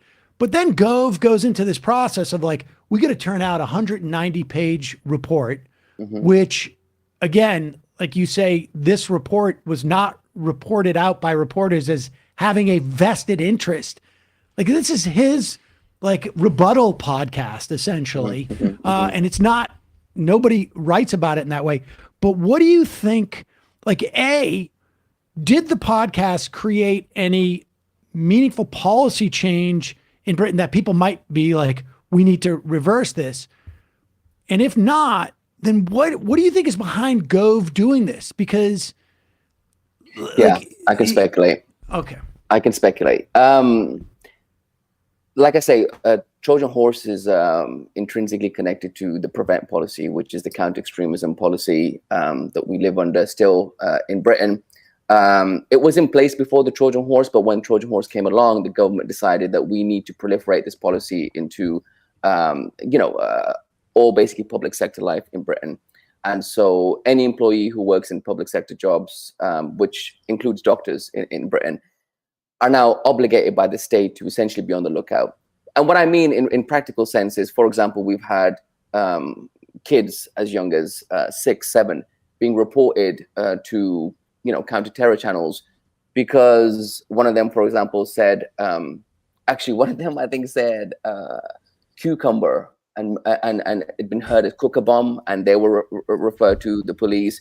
One of them says like terrace row houses, which is like an architectural design, and someone heard terrace row houses, they were referred to the police. And these things, they sound comical when they get reported on when it happens, but these things have a lasting legacy. These kids now have these statements on their record that they were referred to counter-terror cops. For example, if you work in a hospital and you say you work as a psychiatrist and a Muslim patient comes in speaking about being suicidal, you have to make a judgment call about whether you report that to the authorities, whether you violate patient-doctor confidentiality because of the Prevent. So this policy that the Trojan Horse fed into, it's been under review for several years now in Britain because several human rights organizations and activist groups and others, academics who have looked into this and done studies on it, have basically been crying out for the discrimination and the ineffectiveness of this policy. And so the government has led a review into it for the past couple of years. And this review has been spearheaded by this guy who has his own well-established ugly point of view as far as Muslims are concerned. So it's been boycotted by many organizations because they don't trust the person who's leading it. Nevertheless, I have a feeling that was supposed to come out this year. When the Trojan Horse came out, I think it made it difficult for this review to come out, which by all accounts from leaked, reporting on this, it's going to suggest that not only is this policy working, I think we should be even more specific on Muslims and we should push it further. So I think it was hard. So I think Michael Gove and others have got one eye in mind of this report that they've been working on for several years to not only defend, but possibly proliferate this policy further. Now, here's a podcast that says one of the biggest underlying events that you use to justify this policy might not have been what you claim to be. So I think that's what the challenge that they face with the podcast. It hasn't caused any. I was confused too when it came out because the podcast has come and gone. It didn't motivate any authorities to look at Trojan Horse again. It didn't motivate any reporters to look at their own kind of journalism on this matter before. Again, it didn't cause much. So I was very surprised why he did that, and it was pointed out to me that it's to do with this larger thing with Prevent. This thing is coming, and Gov't wants Trojan Horse out the way and discredited because he doesn't want the same people who, for example, now this is one of the most weirdest and scariest thing they did with this policy exchange report. They had in the back of the report a list of names from a range of dates, a very arbitrary range of dates from, like, say, January 2022 to February 22nd, 2022, or something like that, like just over 3 weeks or something. Anyone who had tweeted positively about the podcast and whose tweet had got more than 5 likes, their name ended up in this report as, possible people of suspicion in Britain. So there's like a whole like a table in the back of this report of everyone who were who were listening to and promoting this podcast. I see that as just we're watching you guys, and if you guys get brave when this Prevent review comes out and you guys decide to kind of speak out publicly against it, just know we're watching you. We're watching you. We're looking at even the number of likes on your tweets. That's how much we're being vigilant about this. And sadly, I remember when this report came out, I got DMs from people whose names ended up in this report who were scared, who were like, what does this mean for me and my profession, my career. So in some sense, it is having that chilling effect that I imagine it intended. If and when this Prevent review comes out. So I think that's what is the bigger game at play in Britain right now, is they need that to come and be, accepted without controversy or resistance. And they're worried that the Trojan horse might have emboldened Muslims, at least, if no one else, to speak out when that day comes. That's fascinating. So we had this with the Patriot Act. I think on some level, sort of something that was, to the extent that we could say there was an analogy, the Patriot Act. And the Trojan Horse Affair had sort of salted, to some extent, the earth, as it were, inhibiting this reauthorization, and now they've got to undercut. They got on it late. It feels like I imagine they were trying to give it a veneer of legitimacy, which means you'd have to look like you worked on it for a while. You spent some considerable time chasing up sources. They were probably also thrown off guard by how wildly popular the podcast would be. Well, what's funny is what doesn't happen often, and if I was an audience member as opposed to being the one reporting on this, it would have been sensational for me to also wake up to a podcast from the New York Times about Birmingham Muslims. But what doesn't happen very often is a Muslim reporter getting to do something on this scale. And I think certainly in Britain, there's a certain ease with which you exist, imagining this can't happen. And I think it massively rattled them. I think it pissed them off. It started this whole narrative in Britain over the past year. And it wasn't just me. I attribute a lot of this to Meghan Markle. It started this whole attribute of why does the New York Times hate Britain has become a narrative that's been evolving over the past year. Several pieces have been written about that. And it will begin with criticism either of me and the podcast. It will end with criticism of Meghan Markle and the way she's kind of circumvented British reporting or British media by coming to America and getting her big pieces out here through Oprah and Netflix and stuff like this. And so we've been kind of like the B story to Meghan and Harry's A story this whole year, where people from Britain have come over here, used US platforms to tell a story about Britain, which they're angry about, because, the media circles in Britain is a very, very incestuous and tightly guarded ecosystem. And I think that's what's made them mad, is that something of this scale was not supposed to come out. It certainly wouldn't have come out through Britain. So how dare the New York Times give this a platform, I'm also sort of just amazed that there hasn't been a significant cohort of journalists in Britain who didn't sort of use this as a taking off point, because there's a lot of questions that remain just based upon if I could go do a sequel on almost each one of those episodes and pursue it for another couple of years, it feels like. Sam, do you want to know how ridiculous this is? This is the only stat which would kind of truly emphasize and demonstrate what I'm talking about here. Not one reporter, as we understand it, in Britain has even called that school that we center as the epicenter of where this letter likely came from. They haven't even called that school for a comment. I'm not even talking follow-up reporting or for questions. I'm talking for a comment. And listen, again, Google me, you'll see tons and tons written about me and the podcast and, many, many hit pieces that exist, not even for a quote to accompany a hit piece. All you have to do is call the school, say hey, do you want to throw some more shade on this dude? We're about to print something in a couple of days' time. Nobody, as far as we can tell, has even called the school for a comment. Again, number one podcast, millions of downloads. Not one reporter has even followed up to that extent, let alone actually carried on and done some reporting beyond this.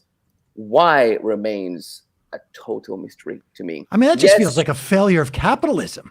Never mind. It's a failure of something. It's very strange. It's really, really weird.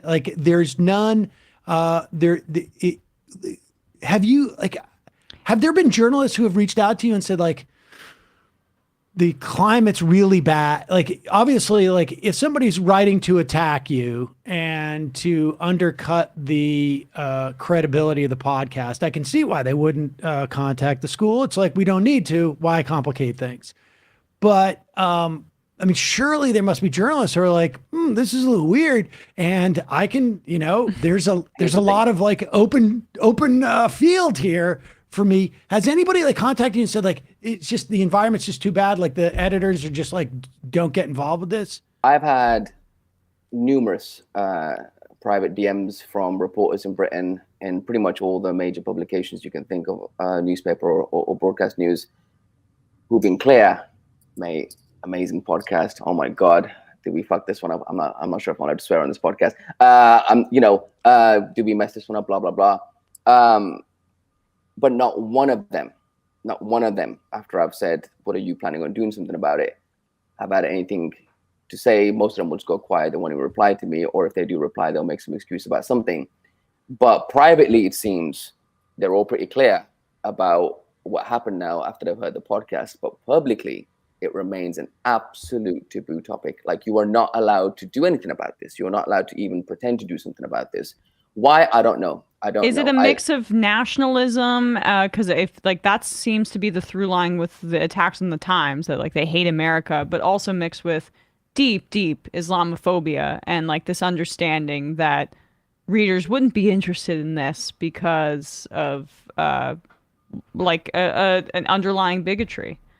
I would love for someone to give me any reason, whether it's one I would even like understand or not. Because, for example, if you say, well, I don't know if readers will be interested in this, well, I can point to a download chart that would embarrass that kind of argument because we're number one, So there's huge amount of interest in this story, huge amount of like intrigue, huge amount of questions that remain.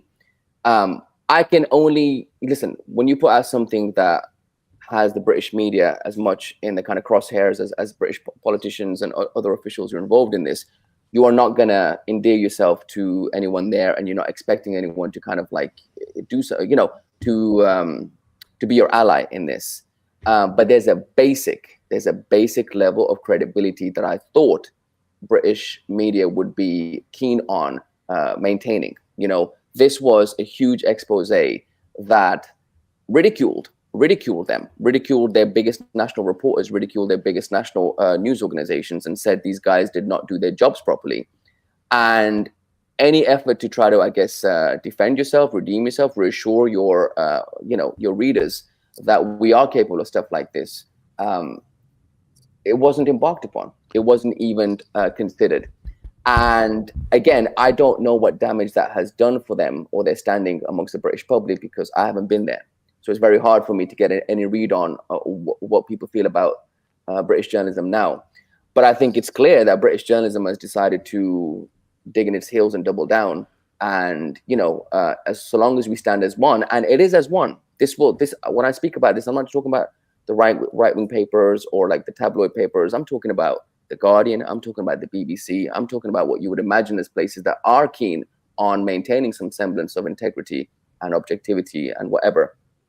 No, the BBC still, when they were interviewing me, were coming from the standpoint that this letter, which has been ridiculed by everyone, including the counter-terror cop who, on behalf of the government, came to look at these schools, the BBC still, in their interview, came from the framing that this letter could still be real, that there could have still been a plot to take over schools. Like, that's where their kind of like editorial slant remains, that they want to still leave that possibility on the table.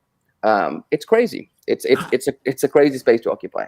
How much of this do you think, how much of it is if you had to break down, like, off the top of my head, there's don't want to go up against an established narrative, don't want to go up against Islamophobia, because that would be too woke, and how much of it is just like, this dude was like, did this for his school project. And it's so incredibly embarrassing that this guy, the first time he does his story, like uncovered or at the very least, like lifted up the lid and said, there's a problem here with this story that everybody agreed on. How much of, like, if you had to weigh out those factors, I would imagine it's a different balance of all of those at each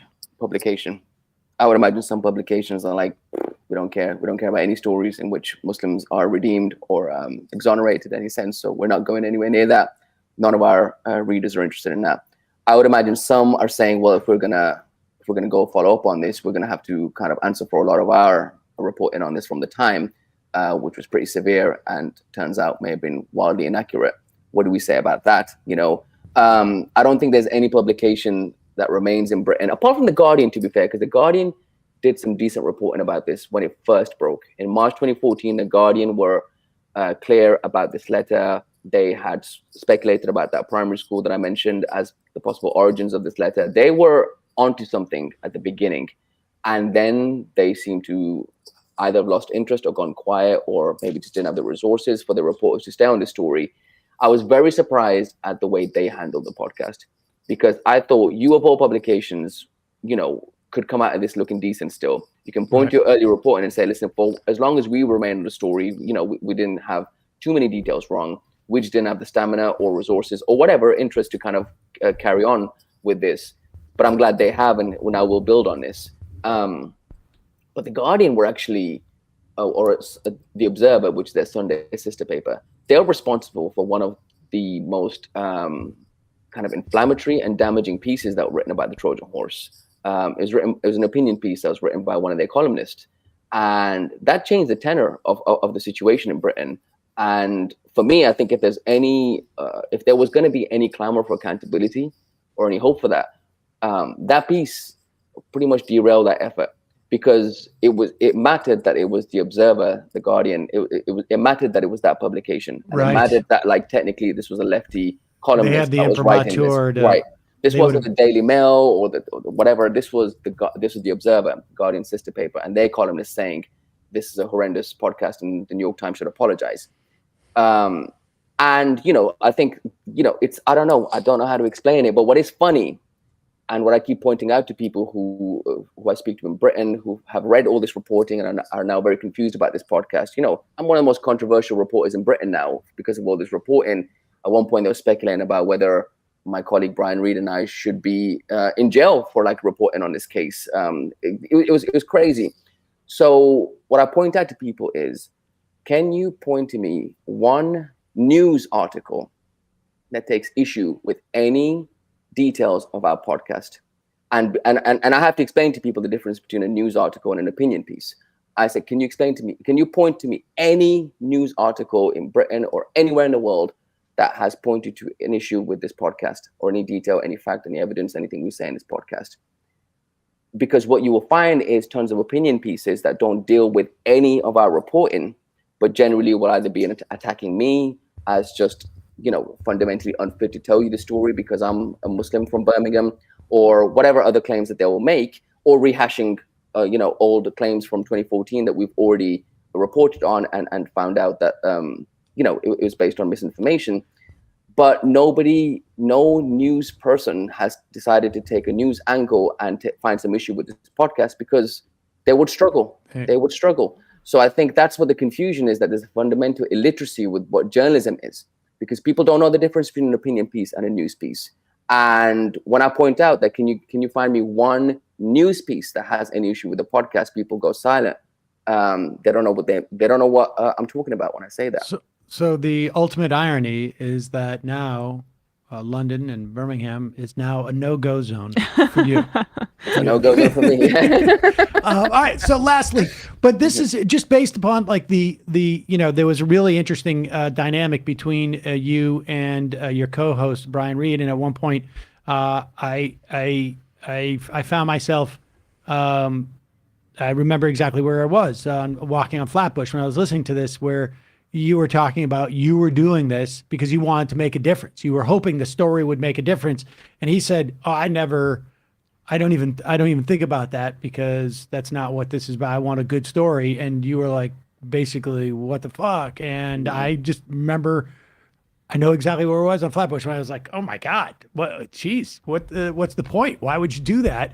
So on some level, even though there was a lot of frustration, I think, in the context of making the podcast, and even where it ended on some level, because there was a lot of still loose ends. The fact that they're coming out and attacking you a year after the podcast was out, that's got to at least make you feel like on some level, maybe not necessarily the impact that you wanted it to have, but like added to the ultimately, like you pushed the ball somewhere down the field. I'm trying to come up with a sports metaphor that works for England. But I always struggle with sports metaphors, with your NFL analogies and stuff. But yes and no. Like, listen, I was in a deep state of mourning when the podcast came out. I'd been in that state for a while, but like I was in it when the podcast came out because like I said, I didn't expect it to do anything. I have a premonition in the podcast where I say it's not going to do anything. And when that kind of comes true, it doesn't make you feel better that you saw it coming. It just still hurts. And people would tell me throughout the year that like, you're being very specific in what you imagined journalism can do.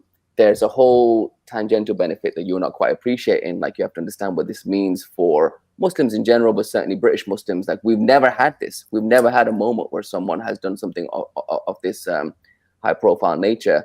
And this means something. This means something to all of us. And I, through some roundabout way, managed to convince myself that fine, I can settle for that. I have to say that felt empty to me when that policy exchange report came out. Because like I said, when they'd listed the people's names at the back who tweeted positively about the podcast and managed to get some likes on their comment, the DMs I got about people being faithful, I was like, well, if there was one thing which I was holding on to as a possible, byproduct of this work is that like I would hope that British Muslims at the very least now are more confident in themselves and more willing to defend themselves and less willing to just let the state slap them around and have their way with them at whim. And when I got those DMs of people seemingly recoiling and trying to hide and trying to somehow climb down, that is when I was like, well, actually, I don't think it's achieved anything because you guys are still as vulnerable as before this podcast came out. You guys are still so uncertain of speaking out as before this podcast came out. So right now, as I sit here, it's benefited me personally, but I don't know what it's done to people generally because it has neither, as I see it, created that confidence and left that kind of legacy amongst people to just be more open to defending themselves, but also it hasn't engendered any kind of like reflection in British media about the way they reported on this case and whether they could put something in place to make sure we don't just run away with ourselves again. And it clearly hasn't, caused any remorse for the likes of Michael Gove or politicians who are involved in this because they've just doubled down and gone harder and gone further. So I struggle to see what impact this has had, other than, it was a good story, So I think in some sense, Brian was right. I'll give a counterpoint to that. I think if you can prevent them from reauthorizing the Prevention Act, even if it makes it put them off for a while, then it had impact. And if they're this worried about you, they may have a better sense of the impact than maybe you can. They may be in a better. Time will tell. They're in a better vantage point, but. I guess time will tell. Hamza, really appreciate you coming on. We'll obviously put a link if there's anybody left who has not listened to your podcast. We will put a link to the Trojan Horse Affair. Hamza Syed, thank you so much for your time today. Really appreciate it. Thank you. Take care. Bye. Thank you. All right, folks. What time do we got? Oh, I guess it's going to be a freebie Friday. Gotta be, right? Look how you guys are both grinning. Like just the idea that I recognized that. Like, I was wondering. A slight chance. Yes, I was wondering when you would see the time. I was really just. We got a little carried away with that. That's all right. All right, got a little carried away. That was awesome. The podcast is really worth listening to for about four or five different reasons. So check that out. Just a reminder, folks, it's your support that makes this show possible. You can become a member by going to jointhemajority.report.com. When you do, you not only get the free half of the program, although today's Freebie Friday. Yes. You get the free half, free of commercials. And then you get the fun half today. Again, Freebie Friday. So you'll get that. Also, don't forget justcoffee.coop, fair trade coffee, tea, or chocolate. Use the coupon code majority, get 10% off. But we've got some new merch in the merch store. We have the reprise of one of the most popular shirts that we have ever put out. That is the M Majority Report shirt. M Majority. M Majority Report. Yeah. And then we also now have added a red hoodie. That one's cool. And a combo beanie scarf situation. Right. Get on that, because we're not going to have that for very long, because it's, got a couple more months. Chuck Scotty, Phil, or whatever that guy's name is, the groundhog, Tuxapani Phil. No, Jesus. not Punxsutawney Phil. Whatever that guy's Phil. name is. He said 6 more weeks of winter. I don't even know what the more comes from. Today was our first day of winter, as far as I'm concerned. It has been ridiculous. We have not had any significant snowfall. Let's get into some sound here. Let's start with this Kevin McCarthy trying to justify why they led a vote against Ilhan Omar. Now, remember, the Democrats led a vote, and I don't think it was along party lines. I mean, I think there was some Republicans who voted with the Democrats, if I'm not mistaken, when they voted to get rid of Marjorie Taylor Greene and Paul Gosar, right? I mean, I'll double check that. I think you're right. But it was party line for Omar, unfortunately. For Omar, it was party line. But let's listen to Kevin McCarthy. There are some who have you believe that there was a precedent set when the Democrats led a vote to keep Gosar and Marjorie Taylor Greene off of their committee seats. To be clear, the reason why they voted on that was because both Gosar and Marjorie Taylor Greene actively threatened Alexandria Ocasio-Cortez, Nancy Pelosi, other members of Congress in their ads, like with physical harm. And particularly in the wake of January 6th, there was an idea of maybe we should just keep our politics, at the very least, within the parameters of bad faith, bunch of lies, bigotry, et cetera, not actual physical harm. And, but McCarthy wants to make it like this was just, the precedent was set. They can't even be on committees. This is nothing like the last Congress where they would deny the rights for bills to even go through committee. This is nothing like the last Congress where you never had an open rule. So let's just judge the few weeks we've had now to the last Congress. This is the first time in 7 years any bill has come to the floor in an open rule. Almost a decade since a bill has come to the floor that's not an appropriation bill. Look at what we've also done the first week. In a bipartisan way, 146 Democrats joined with us, where we opened a select committee on China. This is actually a fundamentally different Congress. I've had Democrats coming up to me telling me we're running it much better, especially the time allotment. They like the openness and the working. I'll give you another example for an inner workings, right?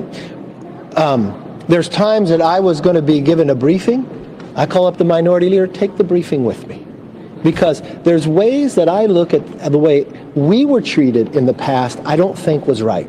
And I'm glad you asked this question, because this is a much different Congress, much more. Now the public can actually be here. You can be here, how different is that? The public is going to be back in the people's house. We're going to have a State of the Union where the public can actually watch it. So yeah, I'm really excited how this is so different than the last Congress. Pause it for 1 second. Well, wasn't that COVID? I'm trying to think of what reasons why people weren't gathering so much and the public wasn't there. It's the Democrats. They hate the people. Is he go on and try and justify the vote, or he's just? There's more. This is McCarthy just basically though trying to say the Congress is much better now. The process is much better. Here he is trying to justify the vote. She said the American military was equal to Hamas and to Taliban, from a member of the Foreign Affairs. She said Americans only like Israel because it's all about the Benjamins. And 3 years later, she said, I didn't know there's a trope when it comes to referring to someone who's Jewish with money. She said on 9/11, as a member of Congress, as an individual who's sitting on foreign affairs, something happened that day. What does that say to other people around the world? What does that say to somebody else who wants to create another 9/11 America? I'm sorry. What? It's not right. We were right in our action, and she can serve on other committees. But it puts America in jeopardy, and I'm not going to do that under my watch. And it's fair in the process, unlike them. All right. First off, I want to be clear. Her comments about the money that goes into the lobbying effort by AIPAC were almost identical. I think she said Benjamins instead of money, to comments that Thomas Friedman has made about the Israel lobby. Thomas Friedman, not known as a non-supporter of Israel by any stretch, certainly not known as an anti-Semite by the conventional wisdom, made the exact same point, that the Israeli lobby has influenced the conversation in this country. That is what she was talking about.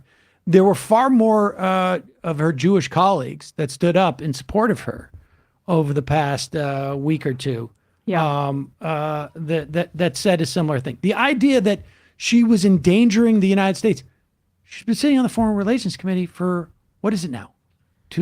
4 years? Yeah, 4 years. Somehow America's still standing. Well, she is endangering certain people. I mean, we went through this yesterday, and there's a great piece by Peter Beinart in the New York Times opinion section that details this. But she was questioning Elliott Abrams aggressively. She was bringing up United States intervention in Latin American elections, in the upholding of Pinochet, in our current relationship with the fascist far right Narendra Modi, despite his persecution of Muslims in India.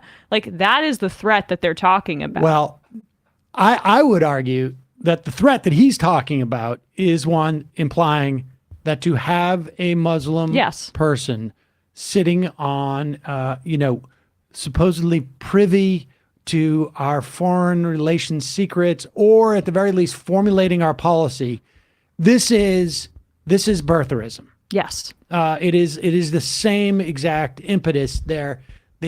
It's just not as in style right now, because it'd be far more effective for them if she was trans, a woman, and they could sort of fit it into their narrative. But they always have that in reserve. Oh, the That's still there. Islamophobia? Yes. Yeah. And the fact that she asked those questions, though, is informed by the fact that she was Muslim and born in another country and was a refugee. Like, it's all a part of what makes her so threatening to them. And you also see, I think what this is designed to do is also dilute the political power of Democrats to use January 6th against certain Republicans, because when he talks about how, they didn't follow the process when they kept Marjorie Taylor Greene and Gosar off those committees, and he both sides it and says, so we had to do the same to Ilhan Omar. It makes it seem like there's extremes on both sides, as opposed to the fact that, no, those guys are batshit crazy insurrectionists, and there's no equivalence with Ilhan Omar. And what was the vote for Marjorie Taylor Greene and Paul Gosar? When was it? No. What was the vote? Weren't you just looking that up?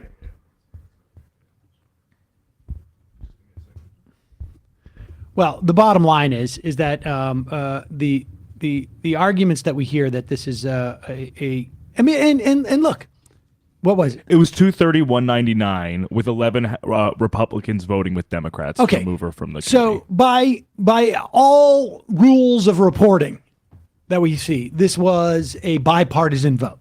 I mean, that is the annoying tick of our mainstream media is that all it takes is one Republican to vote, but obviously far more, and then a bunch abstained, right? Because there's more than 99 Republicans in that Congress.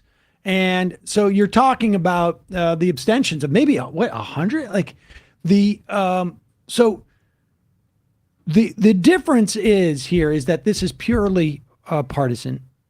The idea that it's not driven by some measure of like, we can get away with this because there's always within American politics, always room for the Republican Party to exploit racism and misogyny. That's what's going on here. And then you find some usual suspects running interference for this, and some maybe not so usual to get involved in something this naked. But that's basically it. And the argument is to the American public, there's a vote. It's a perfectly legitimate vote, to actually happen. It's just that this is the Republican Party, and they're going to get value out of, like, we're keeping the Muslim off of the Foreign Relations Committee. That's what this is about. Make no mistake about it. Can we touch on that socialism vote really quickly before we move on? Yeah. Not sure if people saw, Bradley, I just sent the vote tally in samples, but yesterday the Republicans, who were really trying to get a lot done now that they've taken control of the House, introduced a resolution condemning the, quote, horrors of socialism. And why I think this is notable, because otherwise this would be just a fluff nonsense bill Republicans are posturing, right, is that there was a time period where there was a lot of debate about a procedural move on a vote for Medicare for all, so we could see which Democrats would be standing with Medicare for all and which wouldn't, and then you could use it against them in a primary process, and the battle lines would be drawn in theory. You would be able to see who was on the side of the left and who wasn't. Well, without this being a podcast branding exercise, this resolution was able to achieve the same result without much hubbub. And it's fascinating because Ro Khanna joined the Republicans in voting for this resolution denouncing the horrors of socialism. I think that there have long been some rumblings and questionings about his leftist bona fides. This should add to that, certainly. The entire squad joined and voted against it, including, AOC, Ilhan Omar, Mark Pocan, kind of adjacent, but Ayanna Pressley, Katie Porter, which is encouraging as well. She voted against this garbage. So it is interesting to me who voted for it and who didn't. And Khanna's seemingly has no explanation for it. I mean, this was such a stupid vote. I guess I'm not sure what the value of voting for or against this was ultimately, but if for people who think that a vote is some type of like full-on signifier, I would imagine now we're going to see a lot of people primarying those Democrats who voted against it. I mean, I would say this, that although I think this vote was stupid, and I can understand why someone would vote for that resolution, I don't agree with it, but like, Khanna's probably contemplating a presidential run, wants to keep that door open. Right, like Galejo voted with it, right? And he's running for Senate in Arizona. I can see why he made that decision. But Ro Khanna is positioning himself as Mr. Progressive Squad guy. I'm kind of part of the squad, but I'm not, except clearly he has a different constituency in his district. Lots of Silicon Valley types there. It's just interesting to note that, because there were no stakes here. Unless you're a principled leftist, you want to put on the record that you're not going to stand against the horrors of socialism. But I would imagine that it's not one-to-one. But again, if there are people out there who were so desperate to get a notion of who they could support, this would have been. This is a good opportunity for you to take down that list and go out and primary people. But of course, it was. Yeah. But those 86 who voted against it, it's good to know. It's like, that's a list of people who you can work with. It also, one side note, being my bonnet about this Ro Khanna vote, like, he endorsed DSA candidates. I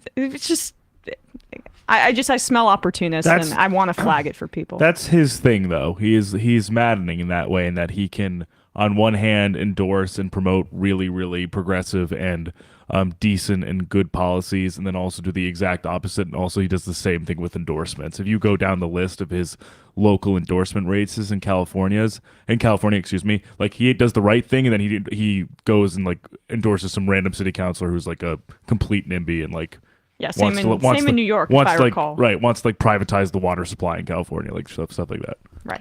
All right. Where else? What else should we get to here? The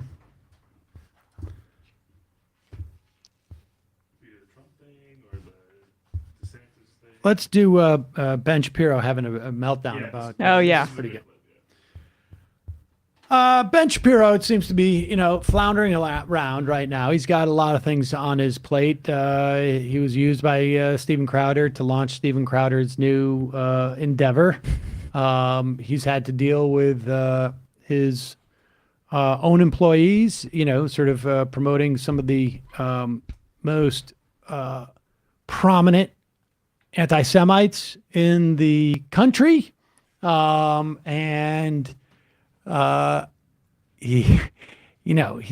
got a lot on his mind these days. And so he's very apparently easily agitated.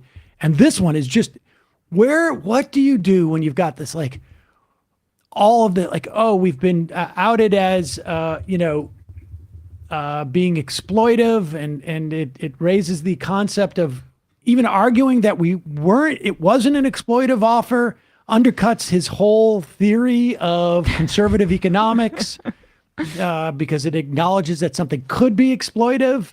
And again, like I say, that he realizes that his empire has been at least partially responsible for promoting anti-Semitism. What happens when his platform's used in that way? What do you do if you are this guy? Who do you attack? Alrighty, so are you prepared to get on a flight with your children and then have to explain why that dude is wearing a dress?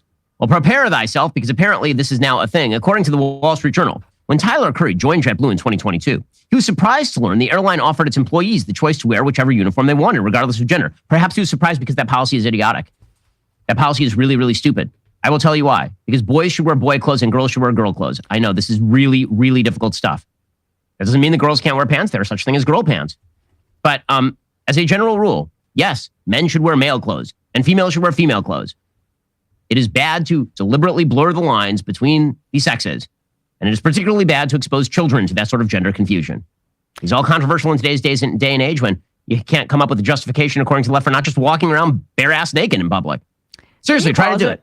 Look, I agree with him. I am outraged that female cops that I see are not wearing skirts. It's identical to the male cops' uniforms. I don't know what gender they are. They don't have their pronouns under their name tag. I mean, part of what we need to do, we need to de-wokeify the military and de-wokeify the police departments by cutting their budgets until they get serious about the uniforms that they're putting their officers in. I cannot tell you how many times during the Bush years that the right would be playing that damn God, who's that guy? That Braveheart, the guy from Braveheart. Mel Gibson. Mel Gibson. That moment where he's yelling freedom as he is he's being killed at the end, and just yelling freedom, freedom. I get, guess what he wore into battle? Was it pants? No, it was. It was a skirt, a little kilt. And it took me, after watching that movie, it took me decades to sort of reestablish what up is down, down is up. Wait, guys wear skirts. I'm confused. Like kids have never seen anybody wear a different uniform, or maybe they would just, kids come out Dad, why is that steward wearing a skirt and the stewardess is wearing now I guess flight attendants? Why is the male flight attendant wearing a skirt and the female flight attendant wearing pants? And here's how you respond to that. They just feel more comfortable in it, I guess. Yeah, well, I know. Wait a second. Are women supposed to stay in the kitchen, Dad? How do we know what their roles in society are if they're not wearing the outfits that were prescribed by the clothing manufacturers? Yeah, right. The lady uniform. So they know their place. Which one is chattel and which one is not chattel? How can I determine that, Dad, if they're dressing similarly? Well, you're going to have to work a little harder, son. Yeah, I mean, it's like it's like... Who's the ditzy one? How do I know? Who do I ask Hair for my color sandwich? is not enough. Hair color is not enough. I hope Ben Shapiro has never worn makeup on air. Because sometimes anchors will do that just because they might have some shine on their forehead. But honestly, that's a confusing gender role right there. Is there any more to his complaint here? It's on an airline in front of children. Why can't you tell your children? Why? I mean, I'm perfectly happy to tell my kids why that dude is wearing a dress. You just are not going to like my explanation very much. But according to the Wall Street Journal, the New York-based in-flight crew member had not worn dresses before, but intrigued, he asked a female colleague if he could try hers on. So he'd never worn a dress before because society was like, well, yeah, that's dumb. And then he was like, well, what if I wear a dress in public in front of all the customers? He liked the way it looked, so he took a leap of faith and ordered the dress. I used to be one of those people that would walk through work with my head down, just keeping to myself. And when I wear the dress, it makes me feel more confident. I wasn't aware that employment was supposed to be about making you feel good about yourself. I was totally unaware of this. Guys, in the back room, I'm just going to inform you, your employment here is not about making you feel good about yourselves. Sorry to break it to you. Get a dog. He said, now I walk through the airport with my head up. Guy. Yes, but everyone else looks at you like you're a wild person because you're a dude wearing a dress. Wow. When did this become controversial stuff, by the way? I mean, like you're trying to provoke a response and then you get the response. You're like, why are you even looking? Face tattoo syndrome. It's everywhere, man. Curry says he's had nothing but positive feedback about the look. I'm sure that's true because everyone is shy of actually saying anything to like the management. He remembers one passenger Wait a second. So I just got to stop here. Like, I don't know what world that Ben Shapiro lives in, but he resents the fact that someone could feel good about their job. He then is now making the claim that everyone is shy about complaining to airline management. Is there any other scenario in the world like the one place where it seems like it is socially acceptable, yeah, or at least remotely so, to be yelling at people in public is when you are yelling at an airline worker? But he also can't make up his mind because he said everyone will most likely have a strong reaction to this, but yet no one is willing to say something to have the strong reaction. Of course. It's like, which one is it? Are they having the strong reaction or are they holding back their strong reaction? It's his pro-parent agenda. Neither. I mean, it's just unbelievable how deep into the barrel they have to dig to sort of like try and stoke outrage that there is a flight attendant who just enjoys wearing a dress in the thing. Like, frankly, I bet you, like, most people find it, like, to the extent that they find it anything, like, somewhat entertaining. Like, that broke up my day. Yeah, right. I mean, I'm also very interested in the dynamic where these right-wing media figure employers get off on, like, publicly saying that they treat their employees like shit. Yeah. Like, it's so strange. It's almost like they're asking for their employees to leak information to outlets like the Majority Report about what their treatment's like. They're almost asking you to do it, anonymously, of course. Yes. What's the reaction supposed to be? What's the reaction supposed to be where he yells out and is like, you're not supposed to be happy here. Yeah. You're not supposed to enjoy what you do. Get a dog. Oh, incidentally, don't bring it to work. It cannot be a service dog or a therapy dog. Let's keep going. The response, you're like, why are you even looking? Face tattoo syndrome. It's everywhere, man. Curry says he's had nothing but positive feedback about the look. I'm sure that's true because everyone is shy of actually saying anything to like the management. Right. He remembers one passenger telling him she loved her kids, seeing this kind of diversity on a plane. What a virtue signal by mom right there. That's great momming. I love seeing this dude wearing a dress and explaining to my 3-year-old why this dude is wearing a dress. Because people are different, honey. Because boys can be girls and girls can be boys. So when they grow up, they can be who they are. Mostly passengers tell him, you look amazing, he reports. And they just wonder how he manages to walk in heels for as long as he does. By the way, Tyler Curry looks like a ridiculous person. He is like a very male-looking human who is now wearing female clothes. He looks fabulous. Long bastions of traditional gender roles and rigidly defined uniforms, airlines are opening up their dress codes as conversations about identity evolve. You know, by the way, an easy fix for this would be to have like gender neutral uniforms, like wear pants and a shirt. Pause it. But they're not.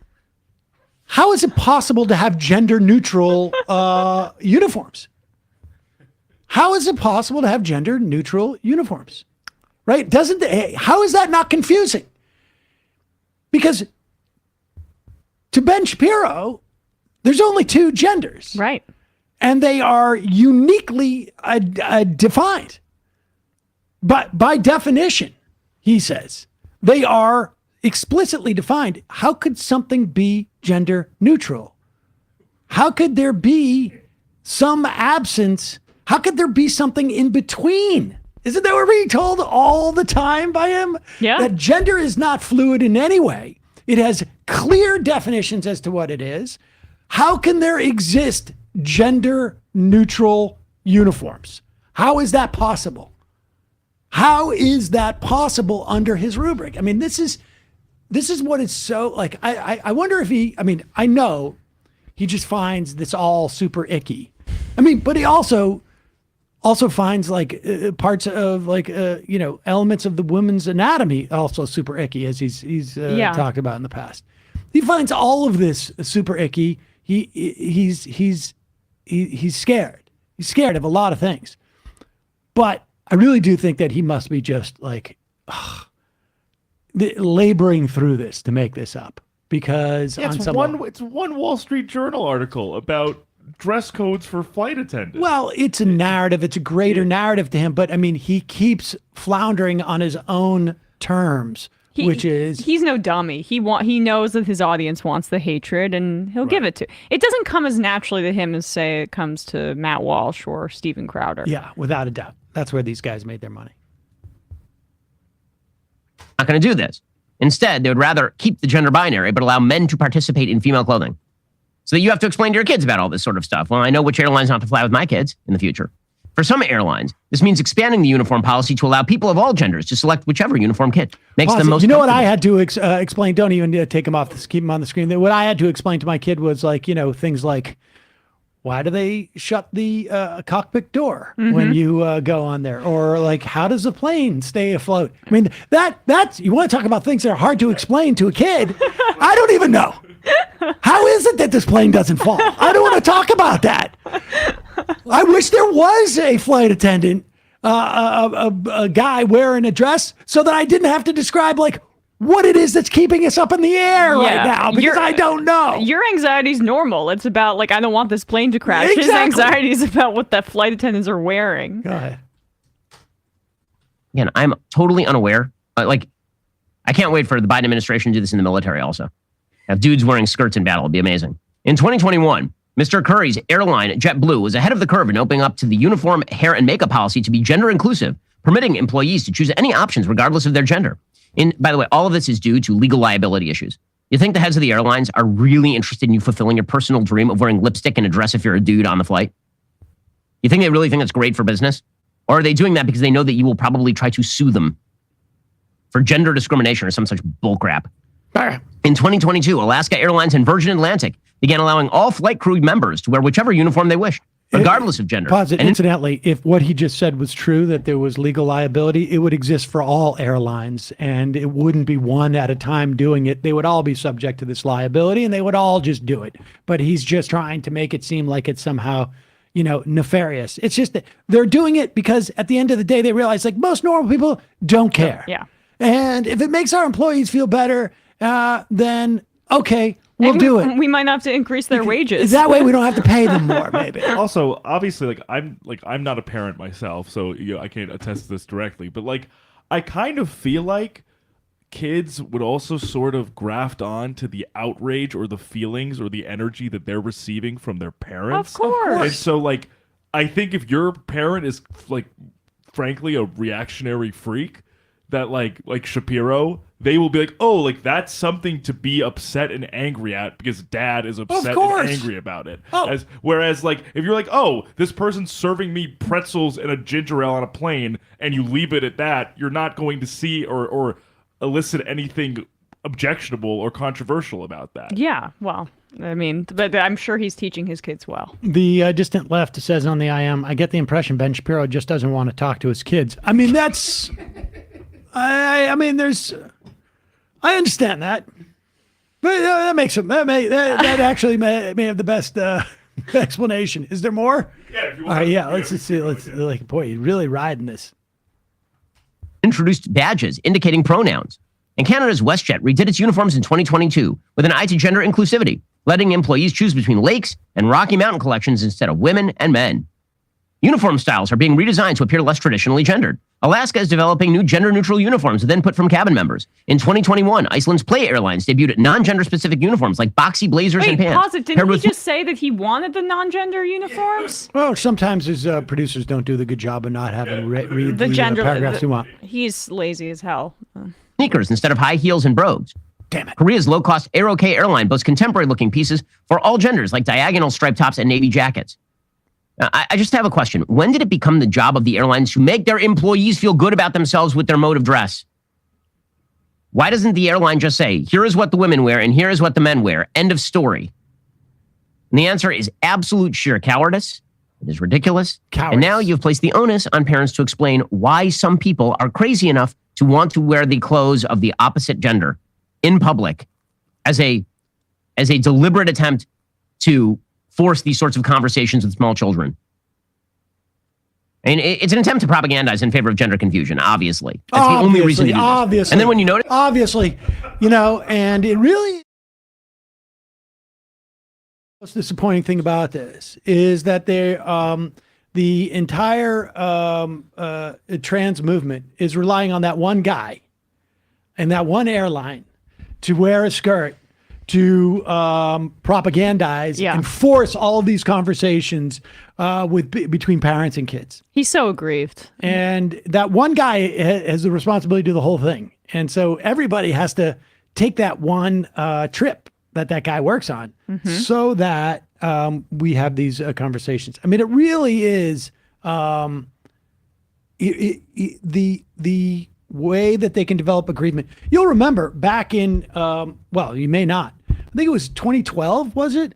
You mentioned this to me. There was a guy from, I can't remember what he was, but he's some type of like a Catholic, he belonged to some Catholic organization. He came on, he wanted to debate me because he was mad that his favorite show was Chopped, which was like a cooking show. Right. And he would watch with his kids, and he told me like he'd stop doing that because they had a married couple on, and the couple was both women.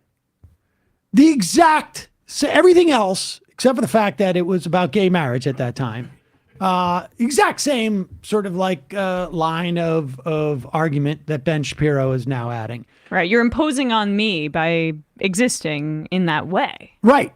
They should be not allowed to have like the sort of like behind the scenes of the Chopped contestant or whatever it was, because it was ruining the show for him. He couldn't watch his cooking show, and without like there being force-fed, at that time the gay agenda, as opposed to like when you see like we came home and I'm a man married to a woman, like. No one thinks they're being force-fed the heterosexual agenda. It's just like, and it's all from the basic. Like, can you imagine that one guy is like, I mean, because I would think high heels are incredibly uncomfortable. They are. And this guy has figured them out. He likes wearing whatnot, but like, he's spending his whole time wearing a skirt and high heels because of he's trying to make he's trying to convert all of these people, as opposed to it just makes him feel comfortable. It's crazy, really crazy. But there it is, Ben Shapiro, trying to figure out like what the next thing is. They're just waiting for the next like Mr. Potato Head or Dr. Seuss controversy. Right. The philosophical, intellectual whiz kid of the right. That's how I think they were touting him before. Mm-hmm. Cool kids philosopher. Cool kids philosopher. There it is. Oh, let's go to what do you think we should do next? I'm checking it out now. Oh, let's do Trump. Okay. It's just audio. Donald Trump called into Hugh Hewitt's show. I mean, this is going to be interesting because it allows you to see how he feels that what he needs to do right now before DeSantis gets into the race, if DeSantis is going to get into the race. And Hugh Hewitt has always been his go-to, one of his go-tos. Here it is. And he was up in the poll massively by, but not catchable, not even catchable. He said, if you endorse me, I'll win. Pause it. Let's be clear here. He is talking about how DeSantis came to him, crying, please endorse me. And I think this is actually, this is one of those moments where Trump is really speaking truthfully. He feels betrayed, without a doubt. He's been running for 8 years while he was commissioner. He had $40 million in cash. I believe it was 40. And he was up in the poll massively by, but not catchable, not even catchable. He said, if you endorse me, I'll win. And there were tears coming down from his eyes. He said, if you endorse me, I'll win. I'll say, you know what, Ron? Ron was one of 150 people that was on television. I mean, Jim Jordan was the best and others were great. But he was one of 150 that was on television, and he was supporting me on the impeachment hoax #1 and a little bit on the impeachment hoax #2. And I said, I don't know Adam Putnam, so we'll do it. So I end up doing it, and he wins. They say it was like a bomb went off, just a bomb just totally went off. From the moment I endorsed him, he went from losing by numbers that are not catchable to winning easily. And is it your position, Mr. Trump, that then I got him past the crackhead, who was the hottest person in the entire Democrat Party at the time. He slightly took a different position afterwards, but that's all right. Him and Stacey Abrams were the two hottest politicians that they were going to be the party of the future, the Democrats of the future. And I did 2 or 3 rallies, average size, like massive. They were massive. I said, you're going to win, Ron. He said, I don't think so. Nobody thought he could win. First of all, I got him the nomination and purely got it. And people in the campaign of Adam Putnam will tell you, because they say everything collapsed the moment I pressed that trigger. And then I got him into the general. And then they say, will you run against the president? Like 2 years later, will you run against the president? And he says, I don't want to talk about that. This is not something we're talking about now. I said, that's not a very good answer. Now, in the case of Nikki Haley, she's got. There you go. I am curious what he has to say about Nikki Haley. He's mad. They're running against him. Yeah, let's hear a little more. Gone around publicly. You saw it's all over the place. Correct. And she said, I'll never run against my president. He's a great president. He's been our greatest president. I'll never run. But Nikki suffers from something that's a very tough thing to suffer from. She's overly ambitious. Mike Pompeo says it. Women. Donald J. Trump says, you know what? The problem with Nikki Haley, she's a little too ambitious. She's a little too full of herself, says Trump. The women, they've got to know their place. She asked for too much. I also just love. She could be VP, but not the whole thing. I love with it specifically is that Trump simultaneously says like DeSantis never had a chance, but still manages for like this lowly agriculture commissioner Adam Putnam to be like, yeah, he was terrible. Like he was not gonna like I ruined him because I endorsed DeSantis. Yeah, it's just, I mean, he's partially right. Like the endorsements from Trump back then were not necessarily what they were, I would say, now. And his support, he was still able to galvanize more popular support back then. I don't know if Trump endorsing candidates has the same. I think it's always been mixed. It really it depends on where they are and what the narrative is, and in a primary, it, for the most part, it generally helps. I think partly what also, it wasn't that big of a stretch for him to support DeSantis as opposed to that other guy. I mean, it was they were both sort of quasi-generic Republicans, and DeSantis really tacked to sort of like tried to come off as reasonable. I think if I remember that race. Back then, and then he just went off to town. But it gives you a sense of how he's going to run against them gives you a little bit of a preview of them on stage. And I will say this is what's going to be interesting. And I think in terms of like what is going to make it a Trump victory more likely is if we see one or two more non-Ron DeSantis candidates get in quickly. Like if Pompeo actually does run, and who else is threatening to run right now? There's a couple of people. Yeah, it's like so Mike Pompeo, Pence, Tim Scott. I mean, if these people all jump in, DeSantis jumps in, and then I think you're going to see like 3 or 4 more people jump in, because once it becomes clear that there's a lot of people running, you will not be, you will not get branded the anti-Trump at that point, because the anti-Trump will be spread out over so many people. And the more people that get in, they're going to be cutting away at DeSantis's numbers. Yep. Not at Trump's numbers. Yes. And so it increases the chance of Trump winning the more people who get in my estimation. So that is DeSantis' only shot, which is why the crowning of him as the next Republican nominee is immensely premature, because he would first have to get into the ears of all those other Republicans and say, basically, stay out. That's his shot to actually get the nomination, and that's not happening. Nikki Haley is different too, I should say, because I think Nikki Haley is clearly working with DeSantis. Not running for president. She's running for the whoever doesn't win. I mean, whoever is not Trump, and if they win, they're vice president. And so it'll be interesting. We got more time to cover this going on in the future, but it's and you may be right that DeSantis might not run this time. I mean, if I were him, I would wait till next time around. He's got time.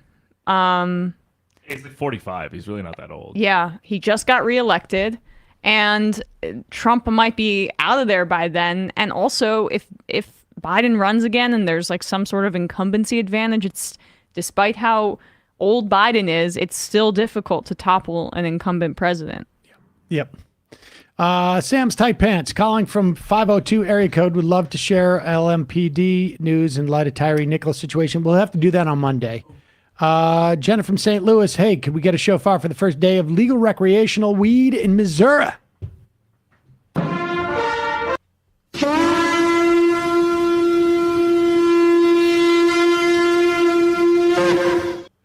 Chicago letter carrier, super casual Friday. Put the hat back on, Sam.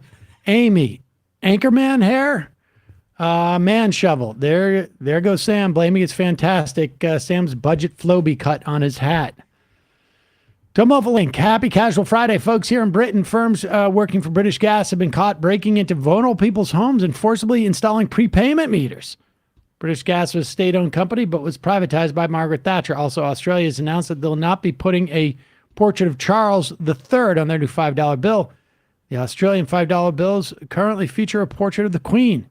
The new $5 bills will feature Indigenous Australian history. Awesome.